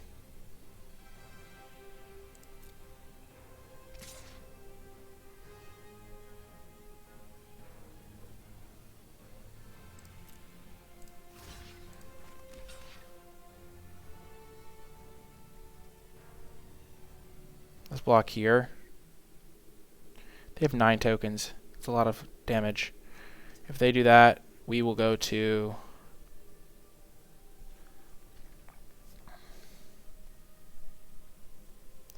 They have 4 cards in their graveyard. So if we block with our Timuret, we only take 2 damage. And then we can kill...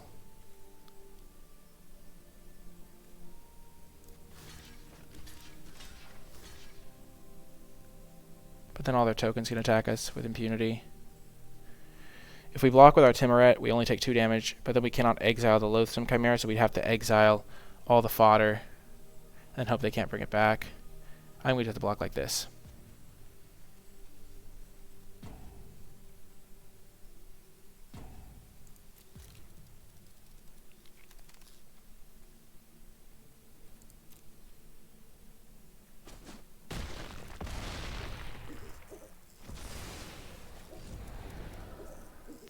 No!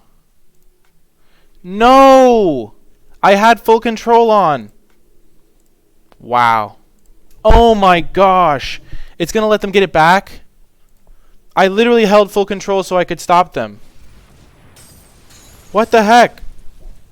That's so dumb. Oh my gosh. I had it on. I'm going to lose because of that. Come on. I literally was holding full control. I'm so disappointed.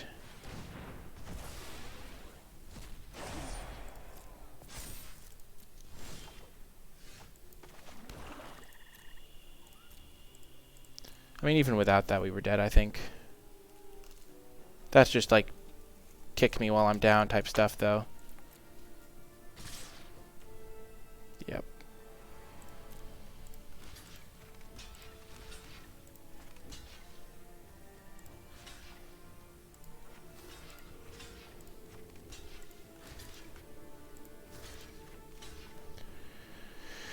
Here we take 9.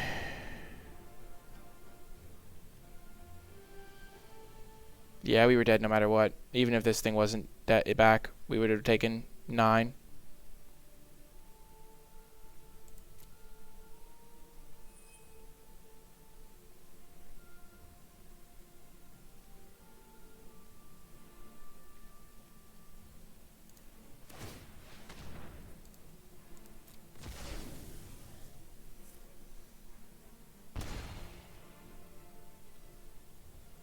Yeah, we did.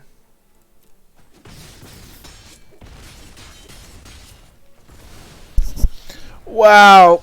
To lose that game is so backbreaking. I was holding full control so I could do it before damage, but it didn't work. XMPL? Neat. Dang. I think we could have... We just did not... Yeah, he had that stupid artifact that ruined us. We could have won without that card. Both games. Oh my gosh. Anyway. Oh well.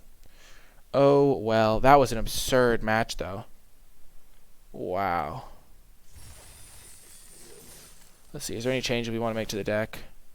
Definitely keeping our portents in. Theros' Blessing seems good. I think we probably want this. Probably want some way to use our graveyard other than just Farrakha's. So I kind of want to add that card in. I feel like that was just a weird matchup, so it's important not to mess with our deck too much. We'd probably rather have an Underworld Charger than a Scavenging Harpy.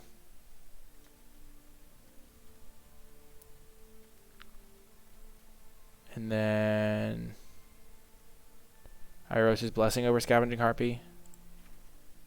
Yeah, let's try that. Whew. A Dr. Venture, sir. See, Dr. Venture Sr.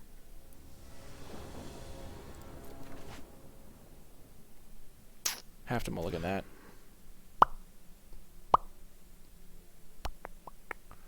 On the play, I think we have to mulligan this too. We can keep this though. Get rid of the Gray Merchant and the Farrakha's Spawn, I think. No, and a land.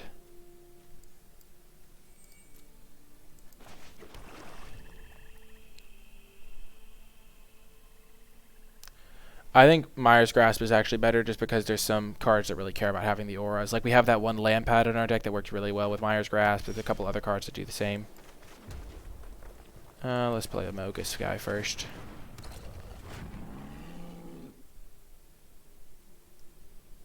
Wow, that was such an epic match though, honestly. Pretty fun. I felt like we were in it the whole time.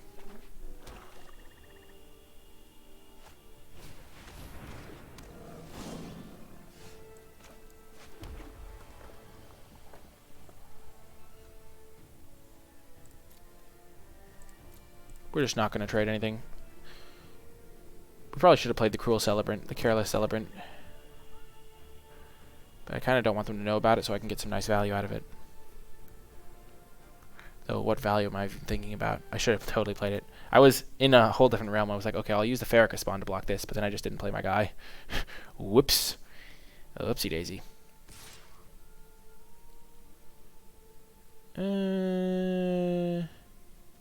Definitely not blocking. The +1/+2 would just be so brutal for me right there.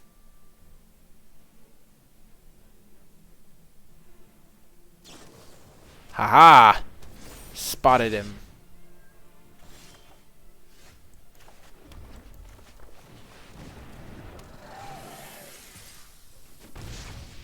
So we don't really want to trade these because then he can just get his guy back. Next turn we can play Careless Celebrant and then hold up the sacrifice ability. Oh, the lights went off again.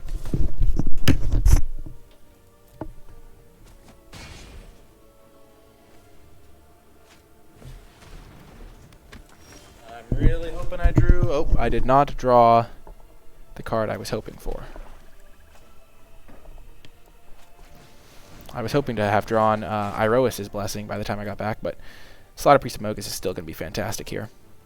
Because this thing has first strike, so I can have this thing die, kill this thing, block there.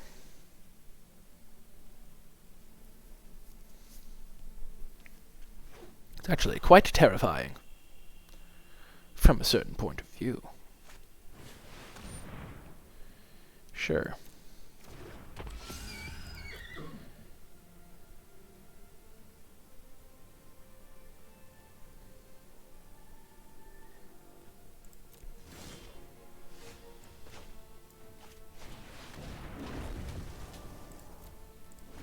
I'm just so afraid of there being another enchantment.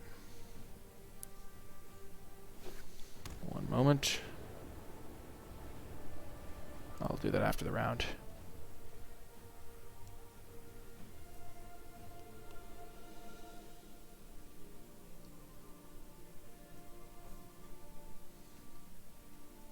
Oh, this doesn't have first strike. I can just block and then ping it down.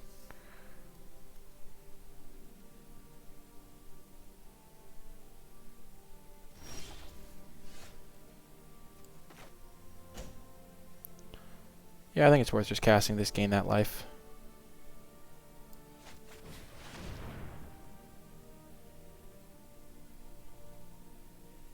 Oh my gosh, they played this? Oh. I did not see that coming. That's not good for me. That's actually incredibly irritating.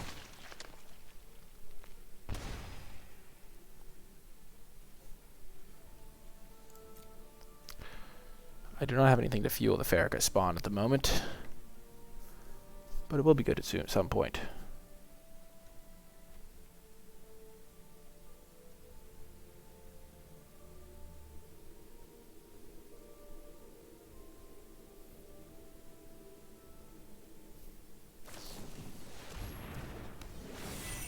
Wow. Ambitious.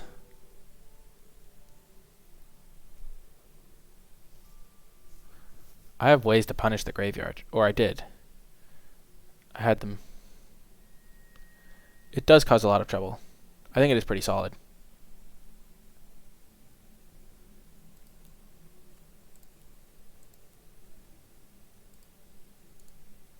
Display settings.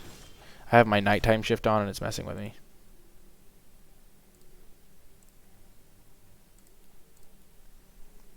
Ooh, okay, lamp pad, not the worst. Not the worst at all.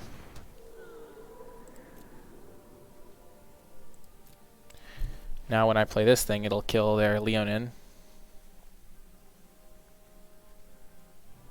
Or just their Unicorn, but that would be kind of pointless. Because it comes back.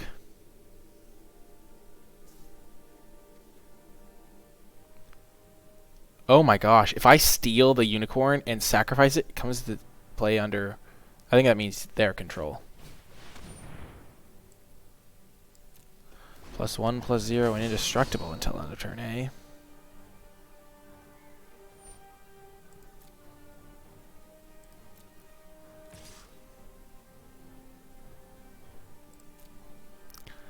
I can just block here and then ping that thing down.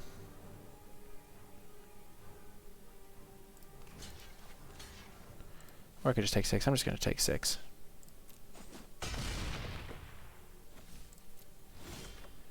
Heck yes, baby.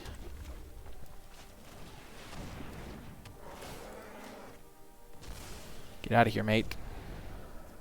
No exile trigger for you. Unfortunately, this guy still can't attack. Oh, feels bad, man. Yeah, it is their enchantment. I realized that. I came to that sad conclusion myself.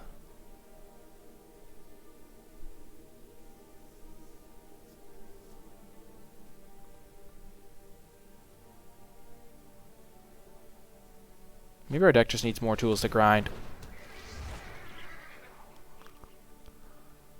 Like, I feel like we maybe should have prioritized that card draw spell higher. Because it looks like we really need some ways to pull ahead from stall boards. Oh, that's a good one. That's a good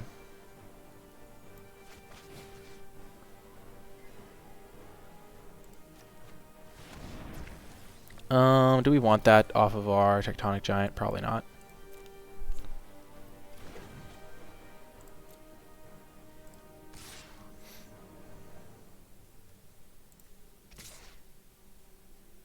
Oh, we can't even attack with Tectonic Giant.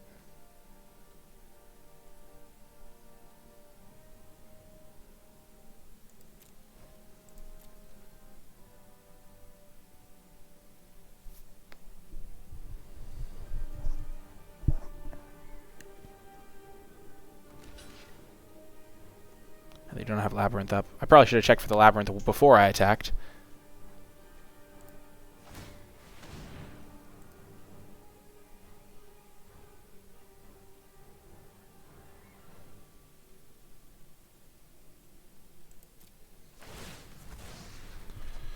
Sure, we'll just use that opportunity to kill their Temple Thief.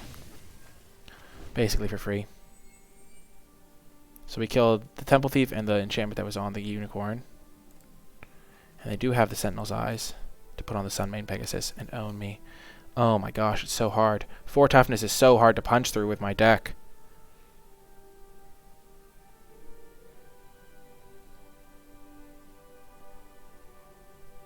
They only have 1 white mana, luckily, which is helping me out.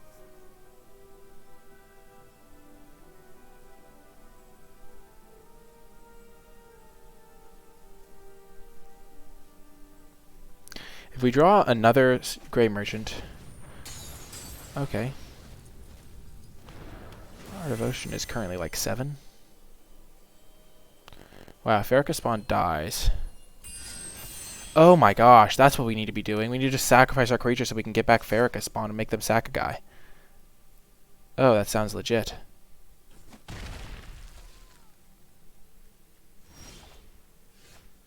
Well, that was nice. That was a perfect draw. Literally perfect, probably.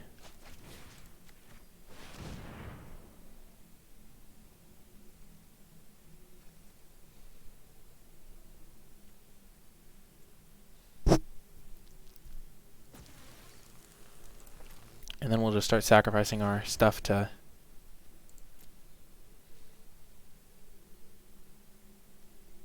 get back our Farrakhan Spawn.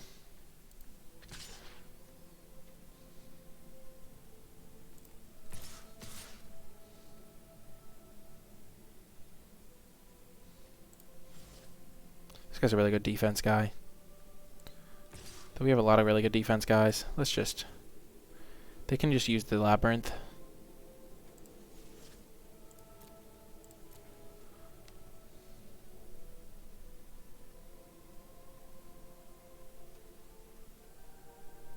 Oh, they couldn't have used... Oh, gosh, I should have done that slightly differently. Sure. Messed that up. If only slightly. Yeah, that was bad. End turn. On the end step, I'm going to sacrifice Farrakhan Spawn. And then on my turn... Actually... I'm not sure if I should sacrifice this. I should probably attack with it. I should make like a big attack next turn. Potentially.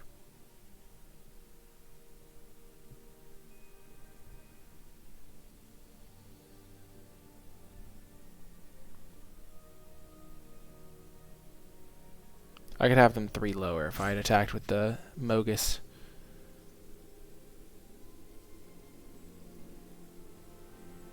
Whoopsie-daisies, I guess. Still learning the cards. I'll give myself a pass. I can give myself however many passes I want. Okay. Oh, that's nice. Well, that's disgusting. Yeah. They can untap one of my guys.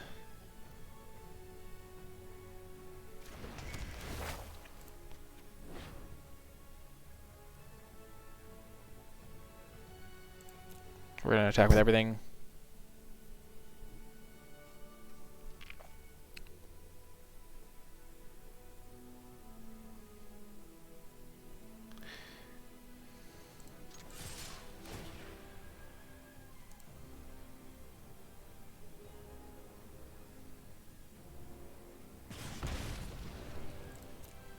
I think they're dead. I should have done the math, though. I just kind of trusted Leo Ron. Like... They also just look very dead. Because like I can sacrifice 2 different things to make this guy get +4/+0 as well.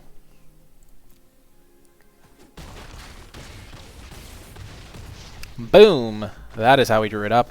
We're headed into finally a game. We finally won a game with this great deck. Yeah. Let's see how it works out. Okay, I kind of want to try Inevitable End. They seem to have a lot of relatively big guys. The Mogus guy seems much better than I thought he was initially. I wish we had that. This guy just seems like kind of a solid beater. Let's kind of maybe add him. We're kind of more of a mid-range deck. We don't need the aggressive tools as much. But all of our cheap stuff is so good. That's the problem. Our deck has so much good stuff. Welcome, Peon Pawn. I kind of want the 5/4. Inevitable End seems pretty solid against them. I like these three things. The Blessing seems fantastic.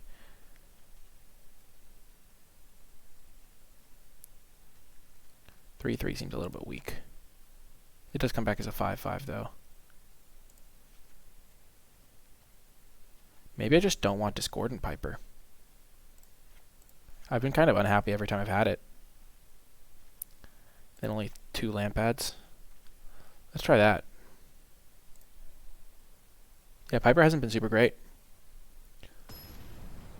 I'm so glad you've been enjoying it, Peon Pawn. Yeah, I have not been super impressed with Piper, not gonna lie. Like, he just kind of sits in play and just doesn't really do much. The 2 sacrifice triggers don't seem worth the card. Let's try taking him out of our deck and seeing how that changes things. Because we really only want to be doing it when we steal their stuff, which has been pretty effective. That's been when I've felt the most happy with how my deck looks. Well, we have all our steal stuff, but don't have enough mana. Was that game was a mulligan to 5. I just realized that. Okay, we're keeping this. This guy can pull us out of our mulligan. We don't really need the Grey Merchant. We don't have enough red stuff. Even though Grey Merchant is pretty solid in our deck. Ooh, Hateful Eidolon. There we go. That's a card to put Irosa's Blessing on. Or use Mire's Grasp, get extra value.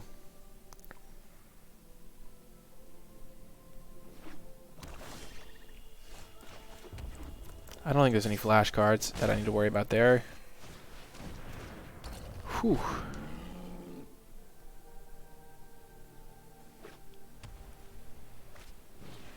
Oh my gosh. No.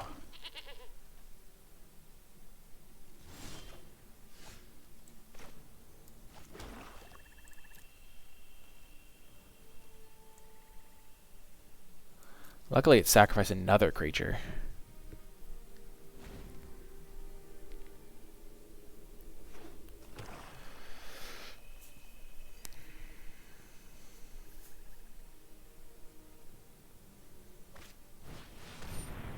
Sure, Pegasus. I think we're probably going to want to kill the Pegasus.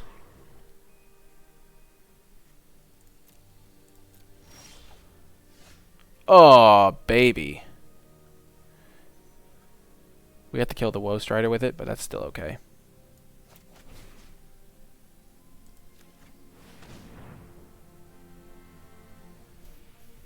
Because this way we get to draw an extra card. If we did on this, which we would ideally do, they can sacrifice it so we don't get the full value. And drawing a card is definitely worth the little slight downgrade there.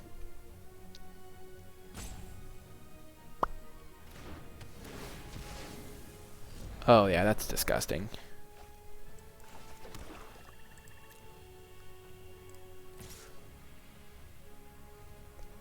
I'll trade Hateful Eidolon for Sunmane Pegasus.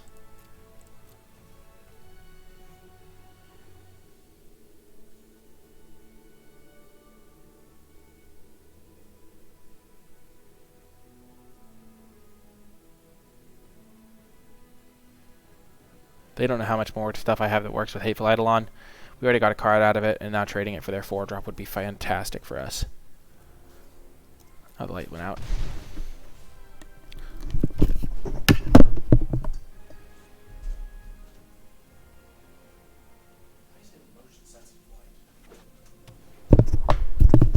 I'm just going to say it. What kind of study room has a motion-sensitive light? Like, why?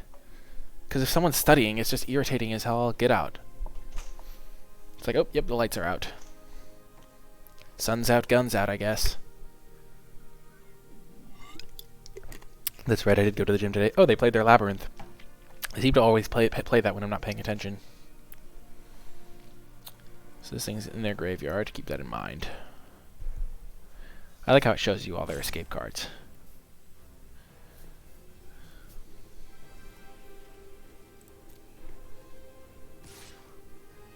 College wants me to go home. Of course it does. Hopefully they play the Constellation Unicorn and we can really get him.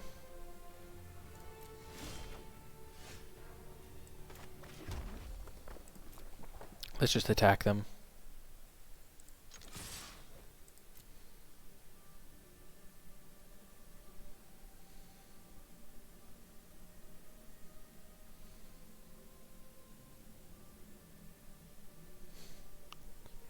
They're using this labyrinth a lot.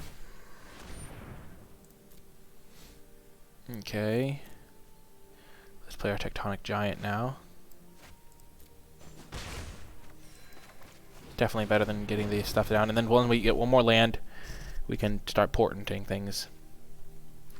It shall be important.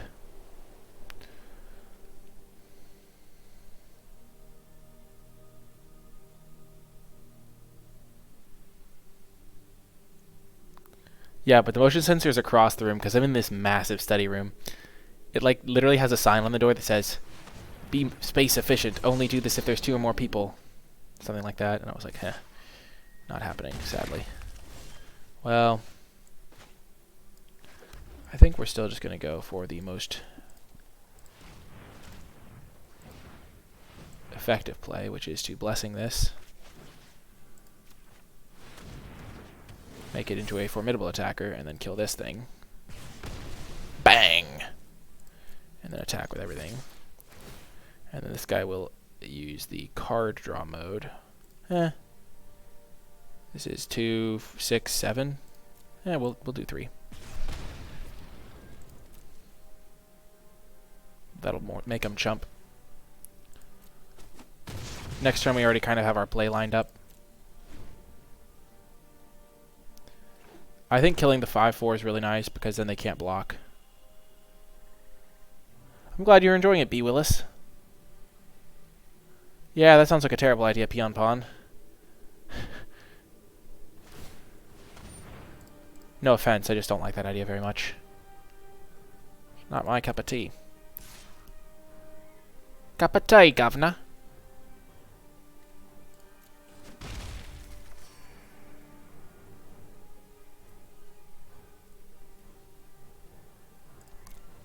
So they're just holding up their labyrinth.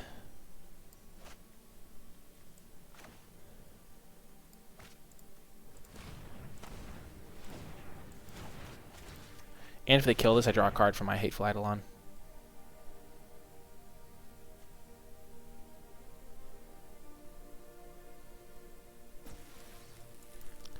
Don't need that.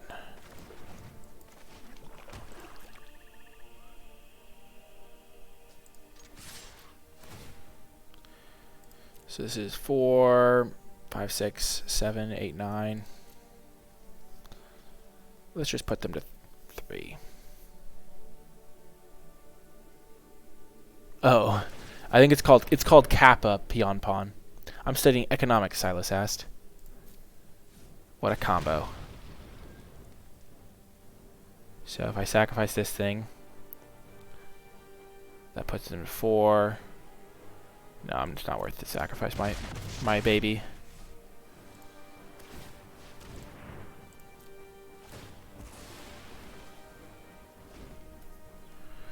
Yeah, we got this. How many will I do after this one? Well, it depends on whether or not they kick me out of the library.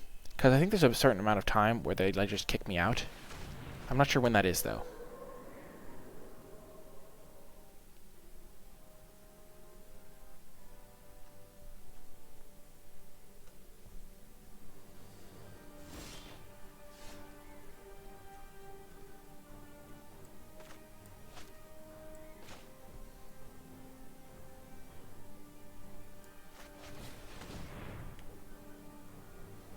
It's my only safe space. We can take that thing in response to sack it to itself.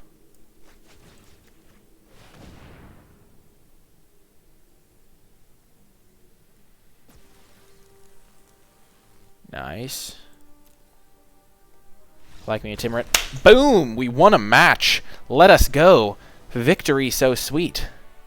Cry a little. Oh man, lucky sea lion. I'm not sure I have it in me.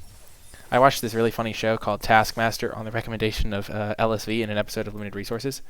And it had... there was a thing where they saw who could cry more, which was really funny. Maybe we want Aspect of Manticore. I kind of want to try it out. I think we want to bring this in, cut the 2 Discordant Pipers. They both seem bad. Add an Inevitable End. Now we only have good cards in our deck.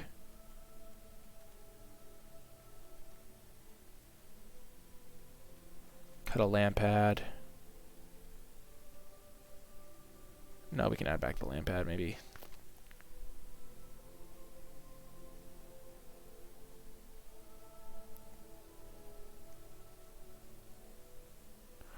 V for victory, baby.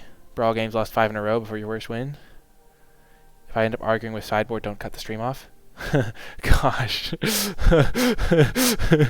How did I draft 3 Grey Merchant? Because I am skilled and I opened them.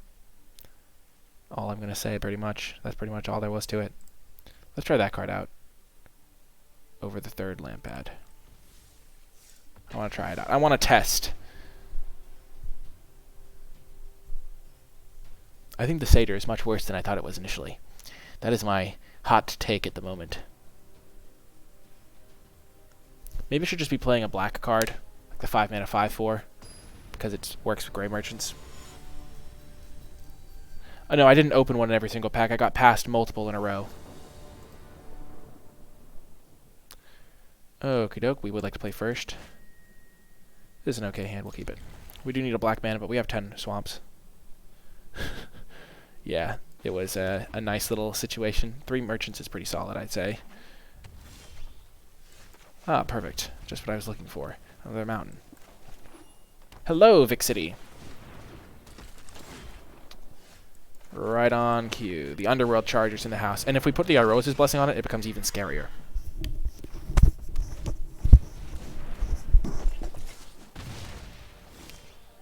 Let's do that.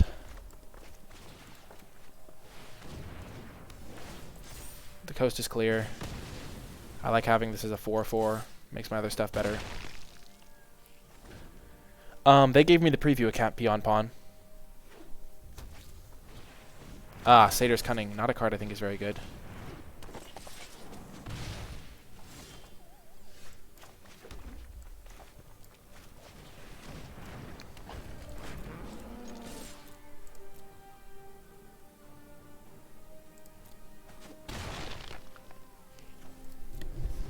Next turn I can take one of their guys, which will be good. This game has gone quite quickly.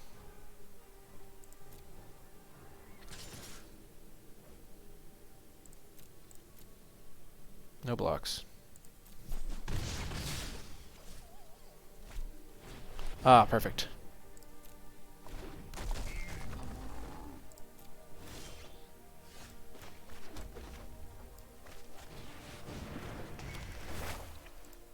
We'll take the 4/4 off your hands, opponent. Don't want to cause too much trouble for you.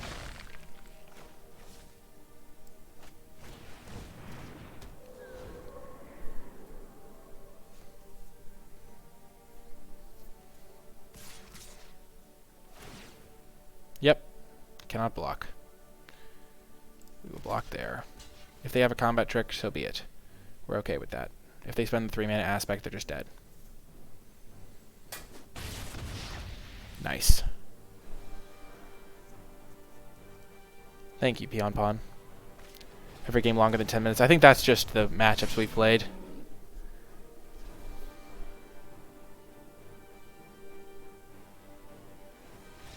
Boom! Haha! Got him. I think they were dead on board, potentially, because no matter what happens to if our guys get through and then we sacrifice to deal 4 damage. Okay, so this is an aggressive red-green matchup. So we're less likely to want the aspect of Manticore on the draw, and more likely to just want a 1/3, or even a 2/1. The 2/1 seemed like it would be good in the matchup, so we'll try that guy out.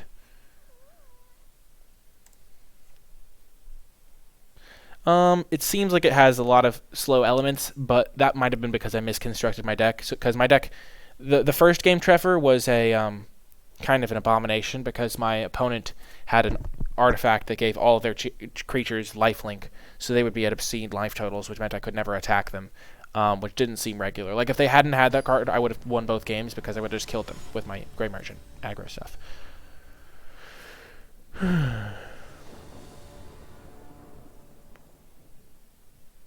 is deciding to play first. We keep having to mulligan, which is a little bit unfortunate, but, you know. Yeah, we're going to mulligan this too. This is much better, but still bad. Yeah, Shadowspear turn 1 was both games. It is best of 3 draft. Luckily, or we would lose this game, probably.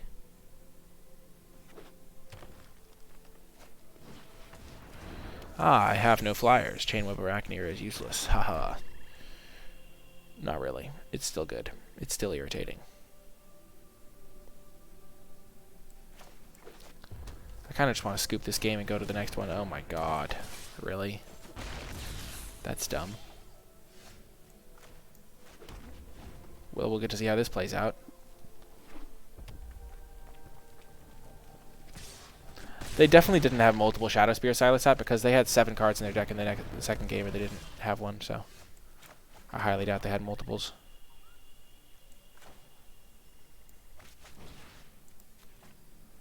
We're just going to kill that now. Get it out of the way. I think it's very doubtful. Especially because bots tend to just take rares for no reason. Well, Inevitable then got a lot worse.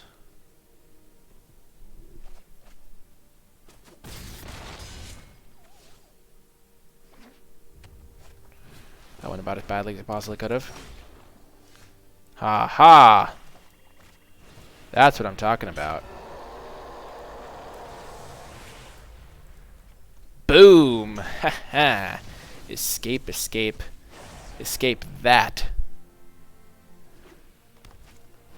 Well, yeah, that's really bad. Wait, this is a satyr? Oh my gosh, yeah, we're dead. What the heck? They have a satyr's tribal deck. That's disgusting. We also mulligan to 5, which is a factor, but geez. That was a quick one. I think we should bring in another one of the 2-1s. Maybe this is the matchup for them. The Farrakha spawn seems really useless here. Let's bring in another 2-1, shall we? And cut the inevitable end for a Harpy? An Aspect.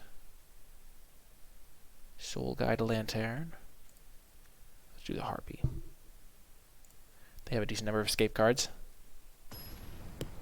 The deck is definitely super aggro, and it's definitely Satyr Tribal. We must be vigilant. We must be vigilant. Play first. Come on, baby. Let's go. Oh, yes. We have a hand we can keep. It's not special by any sense of the word, but we have our Crow in War, our Sacrifice Outlets. Oh, things are looking up. Things are looking up. We just need to draw 2 lands. Easy. More would be better, but, you know, can't always get that. And we have a kill spell for their stupid Satyr Tribal card. Oh my gosh, the Satyr's cunning. It is cunning. It is wily in the ways of the Force. The Force is strong with this one. I sense it. My father has it. Oh my gosh, all of their cards are Satyrs. What the heck? This is madness. Madness, I say. Well, we have 2 land pads. No red mana yet, but we have 7 mountains in our deck, so we'll find it someday. Somewhere over the rainbow. Oh my gosh. Well, that's irritating. Yep, the lights are gone. The lights hath gone out. What are we drawing? Mountain!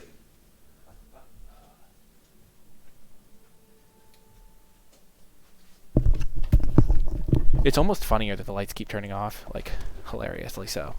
Okay, I think we can just take this, right? And then just win the game. Because these things are going to have to suicide in.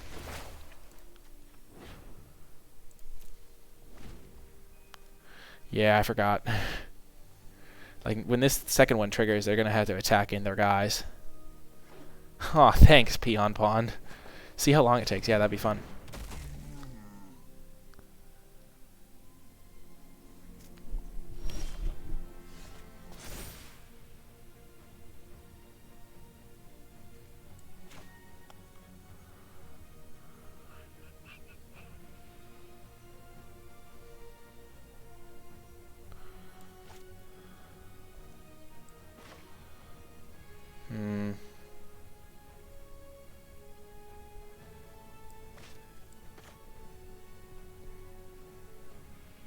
Oh my gosh, I can tap my lands for any color. Nice. I think I play the Slaughter Priest. And then I probably Myers Grasp that guy.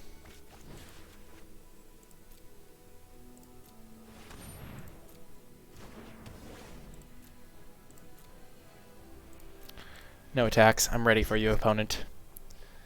This is the moment we've all been waiting for. Oh, young opponent. Why would you make such a silly, silly attack? Okay, we're going to make sure that this guy doesn't... If this guy survives, it's kind of a cat. I don't want to risk my Slaughter Priest. Boom. Stop on upkeep. Make sure we sacrifice this thing. Sure.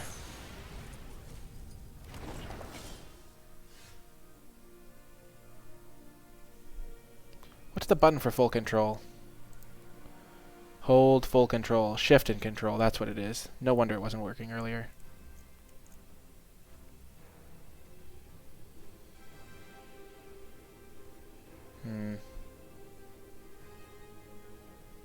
Well, I'm going to just do this now because I don't want to lose, but ideally I would wait till my draw step to do it.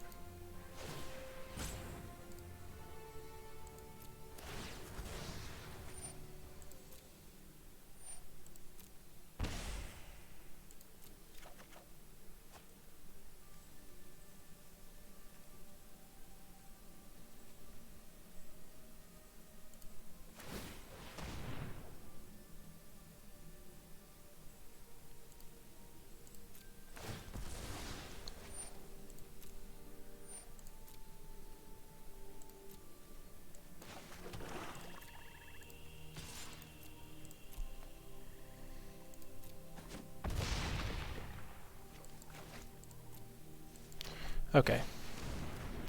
Well, that's why it didn't work when I was trying to hold full control earlier. We found the reason. I hit the wrong button. This thing cannot attack.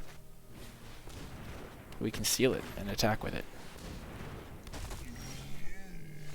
Wow, that's fantastic.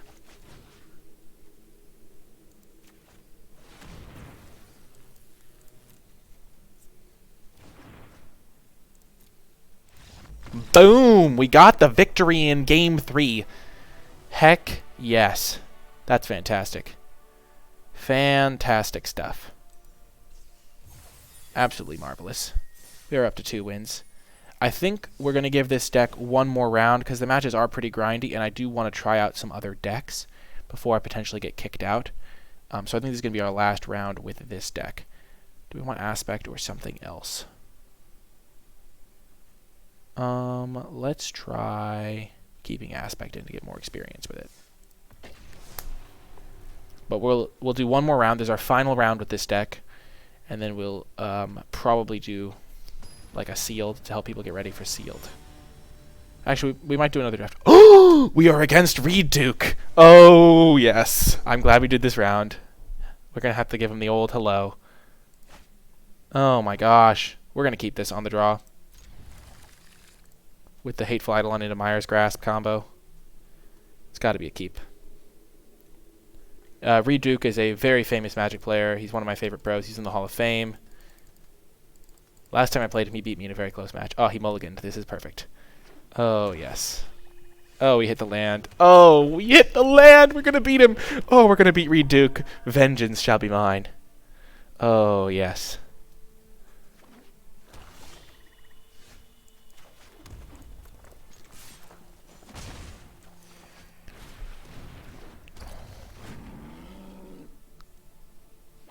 Play a card I can kill with Myers Grasp. Yes! Oh, yes!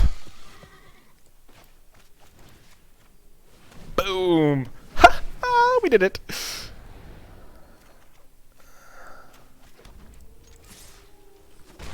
I think it's worth it to kill his 3/3. I can't really block it. It'll clock me a decent amount.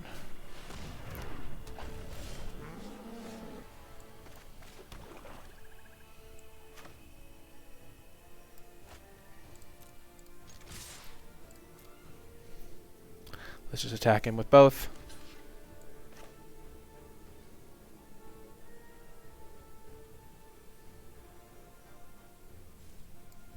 If he doesn't block, we'll just play Farrakha spawn.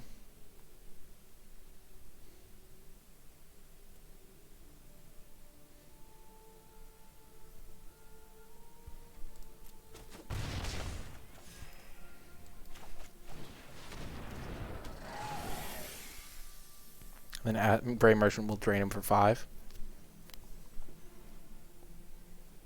Maybe we should have saved Mire's Grasp. We didn't really have a play that turn, though, and drawing through our deck was really good.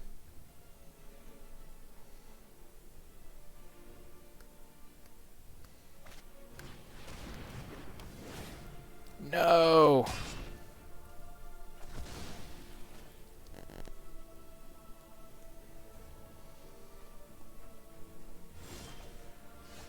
Oh, yes.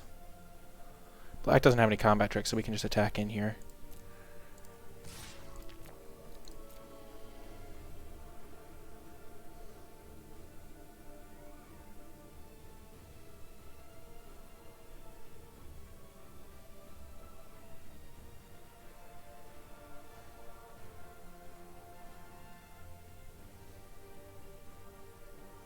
Of course, Reduke is playing black-green.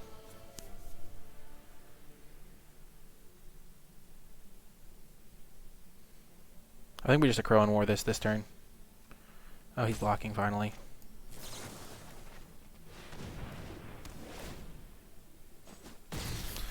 That worked out.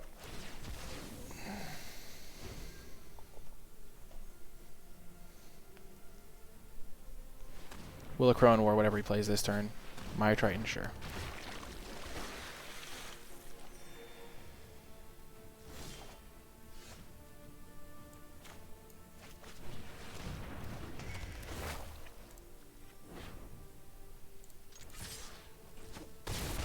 Yeah, he's just dead next time. We Portent and Betrayal him, whatever he plays, and hit him for $1 billion. I must say the Crow War is slightly worse than I thought it was, but it's still fantastic. It's like amazing.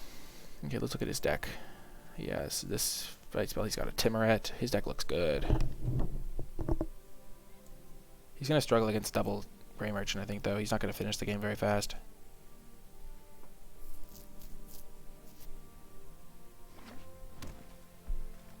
Remember, this is our final round. Okay, he killed his own guy. Nice. Nice. So we can just Portent him.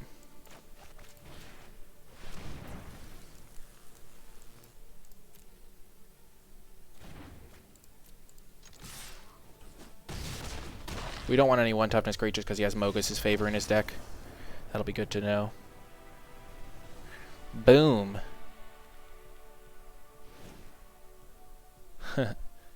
Thanks, Silas asked. Oh yeah, we have to get it. We have one more game. Okay, MTG Arena. So, do we have any 1 toughness creatures first of all? We have this one, but that one's still good enough to play. Okay, so he knows about the +2/+0, so I think we take that out of our deck. It's not a key part of our strategy. And then we can make them sacrifice a creature. I think that's probably better. Seems good against his bigger stuff.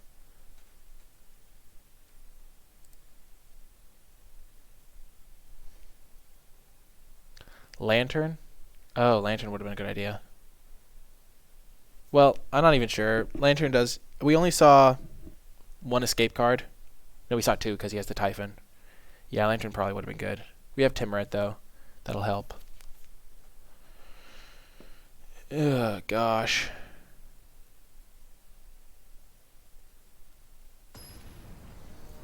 We want to get off to a fast start. Lantern is OP. Good to know. Good to know. Whew. We're on the draw this time. That was one of our best possible starts, and we are still up a game. Okay, this is a great hand. Oh my gosh, this hand is fantastic. Slaughter Priests, Timurets. We have the fight, Parika, Libation.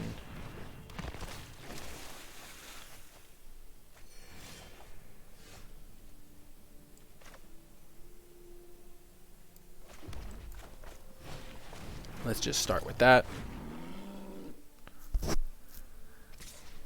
No blocks.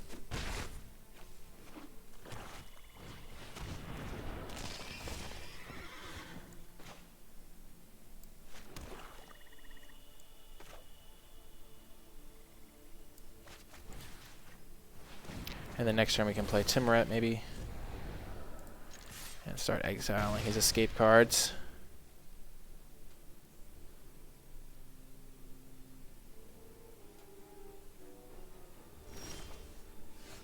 This is how you beat Reed Duke, folks.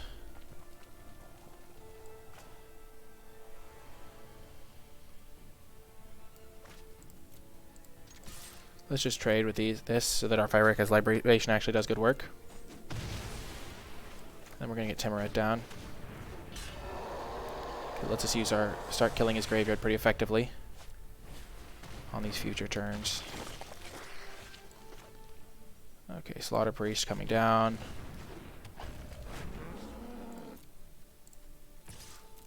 Let's attack.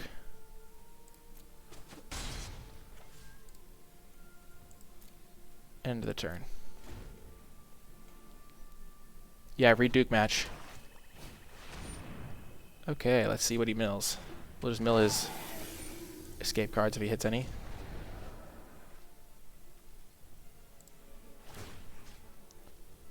Underworld, Underworld.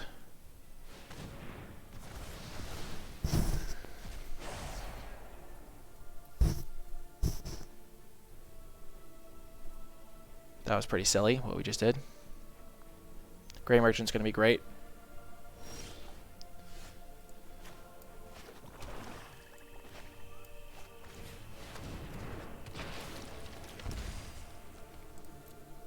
Have Death Touch.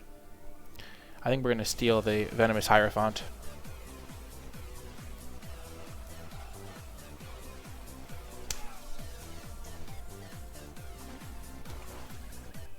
A Crone Wars, we're going to have to set this up, but I think we're going to get a really good one in the end. He doesn't have green mana yet.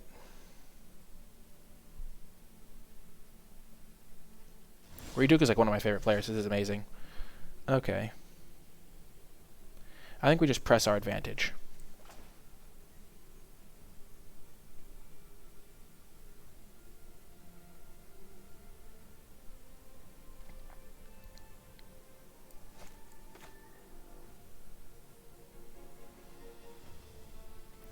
Let's just take this.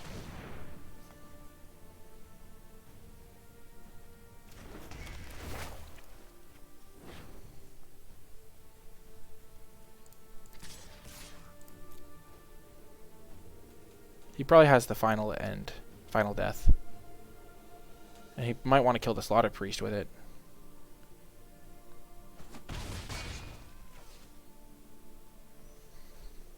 Yep. Sure. I think the game's going to be over before it matters, though. Oh, thanks, Scotty Arch.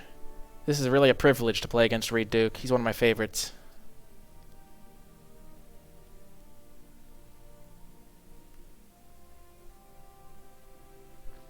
Him having to use a final death on my...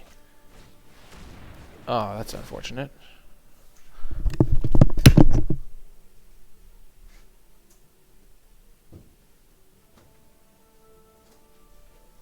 Took a while to get the lights off at that time. We're going to keep our final death.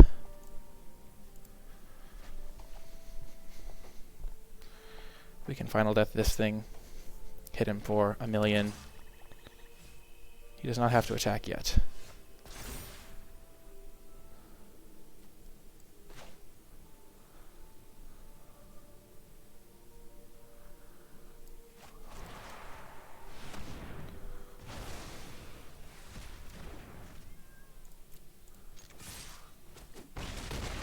He's at 2 life. End turn. So he needs to play 2 blockers here, or he's dead. Oh no, because he gets back the Venomous Hierophant. Shoot. Dang it.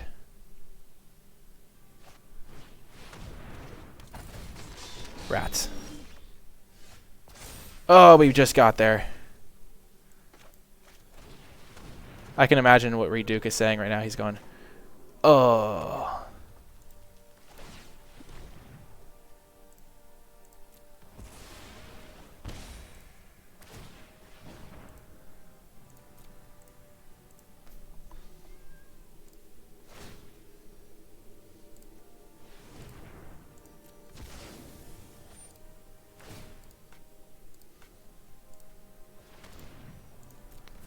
with style.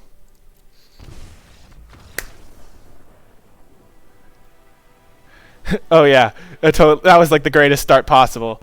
Oh my gosh, that was our final round with that deck. Way to end in style on a 3-round winning streak, beating Reed Duke, one of the greatest of all time, with our sweet red-black deck. If you made it all the way till the end of this draft video and you enjoyed it, remember to hit that thumbs up button. Let me know by hitting that like button.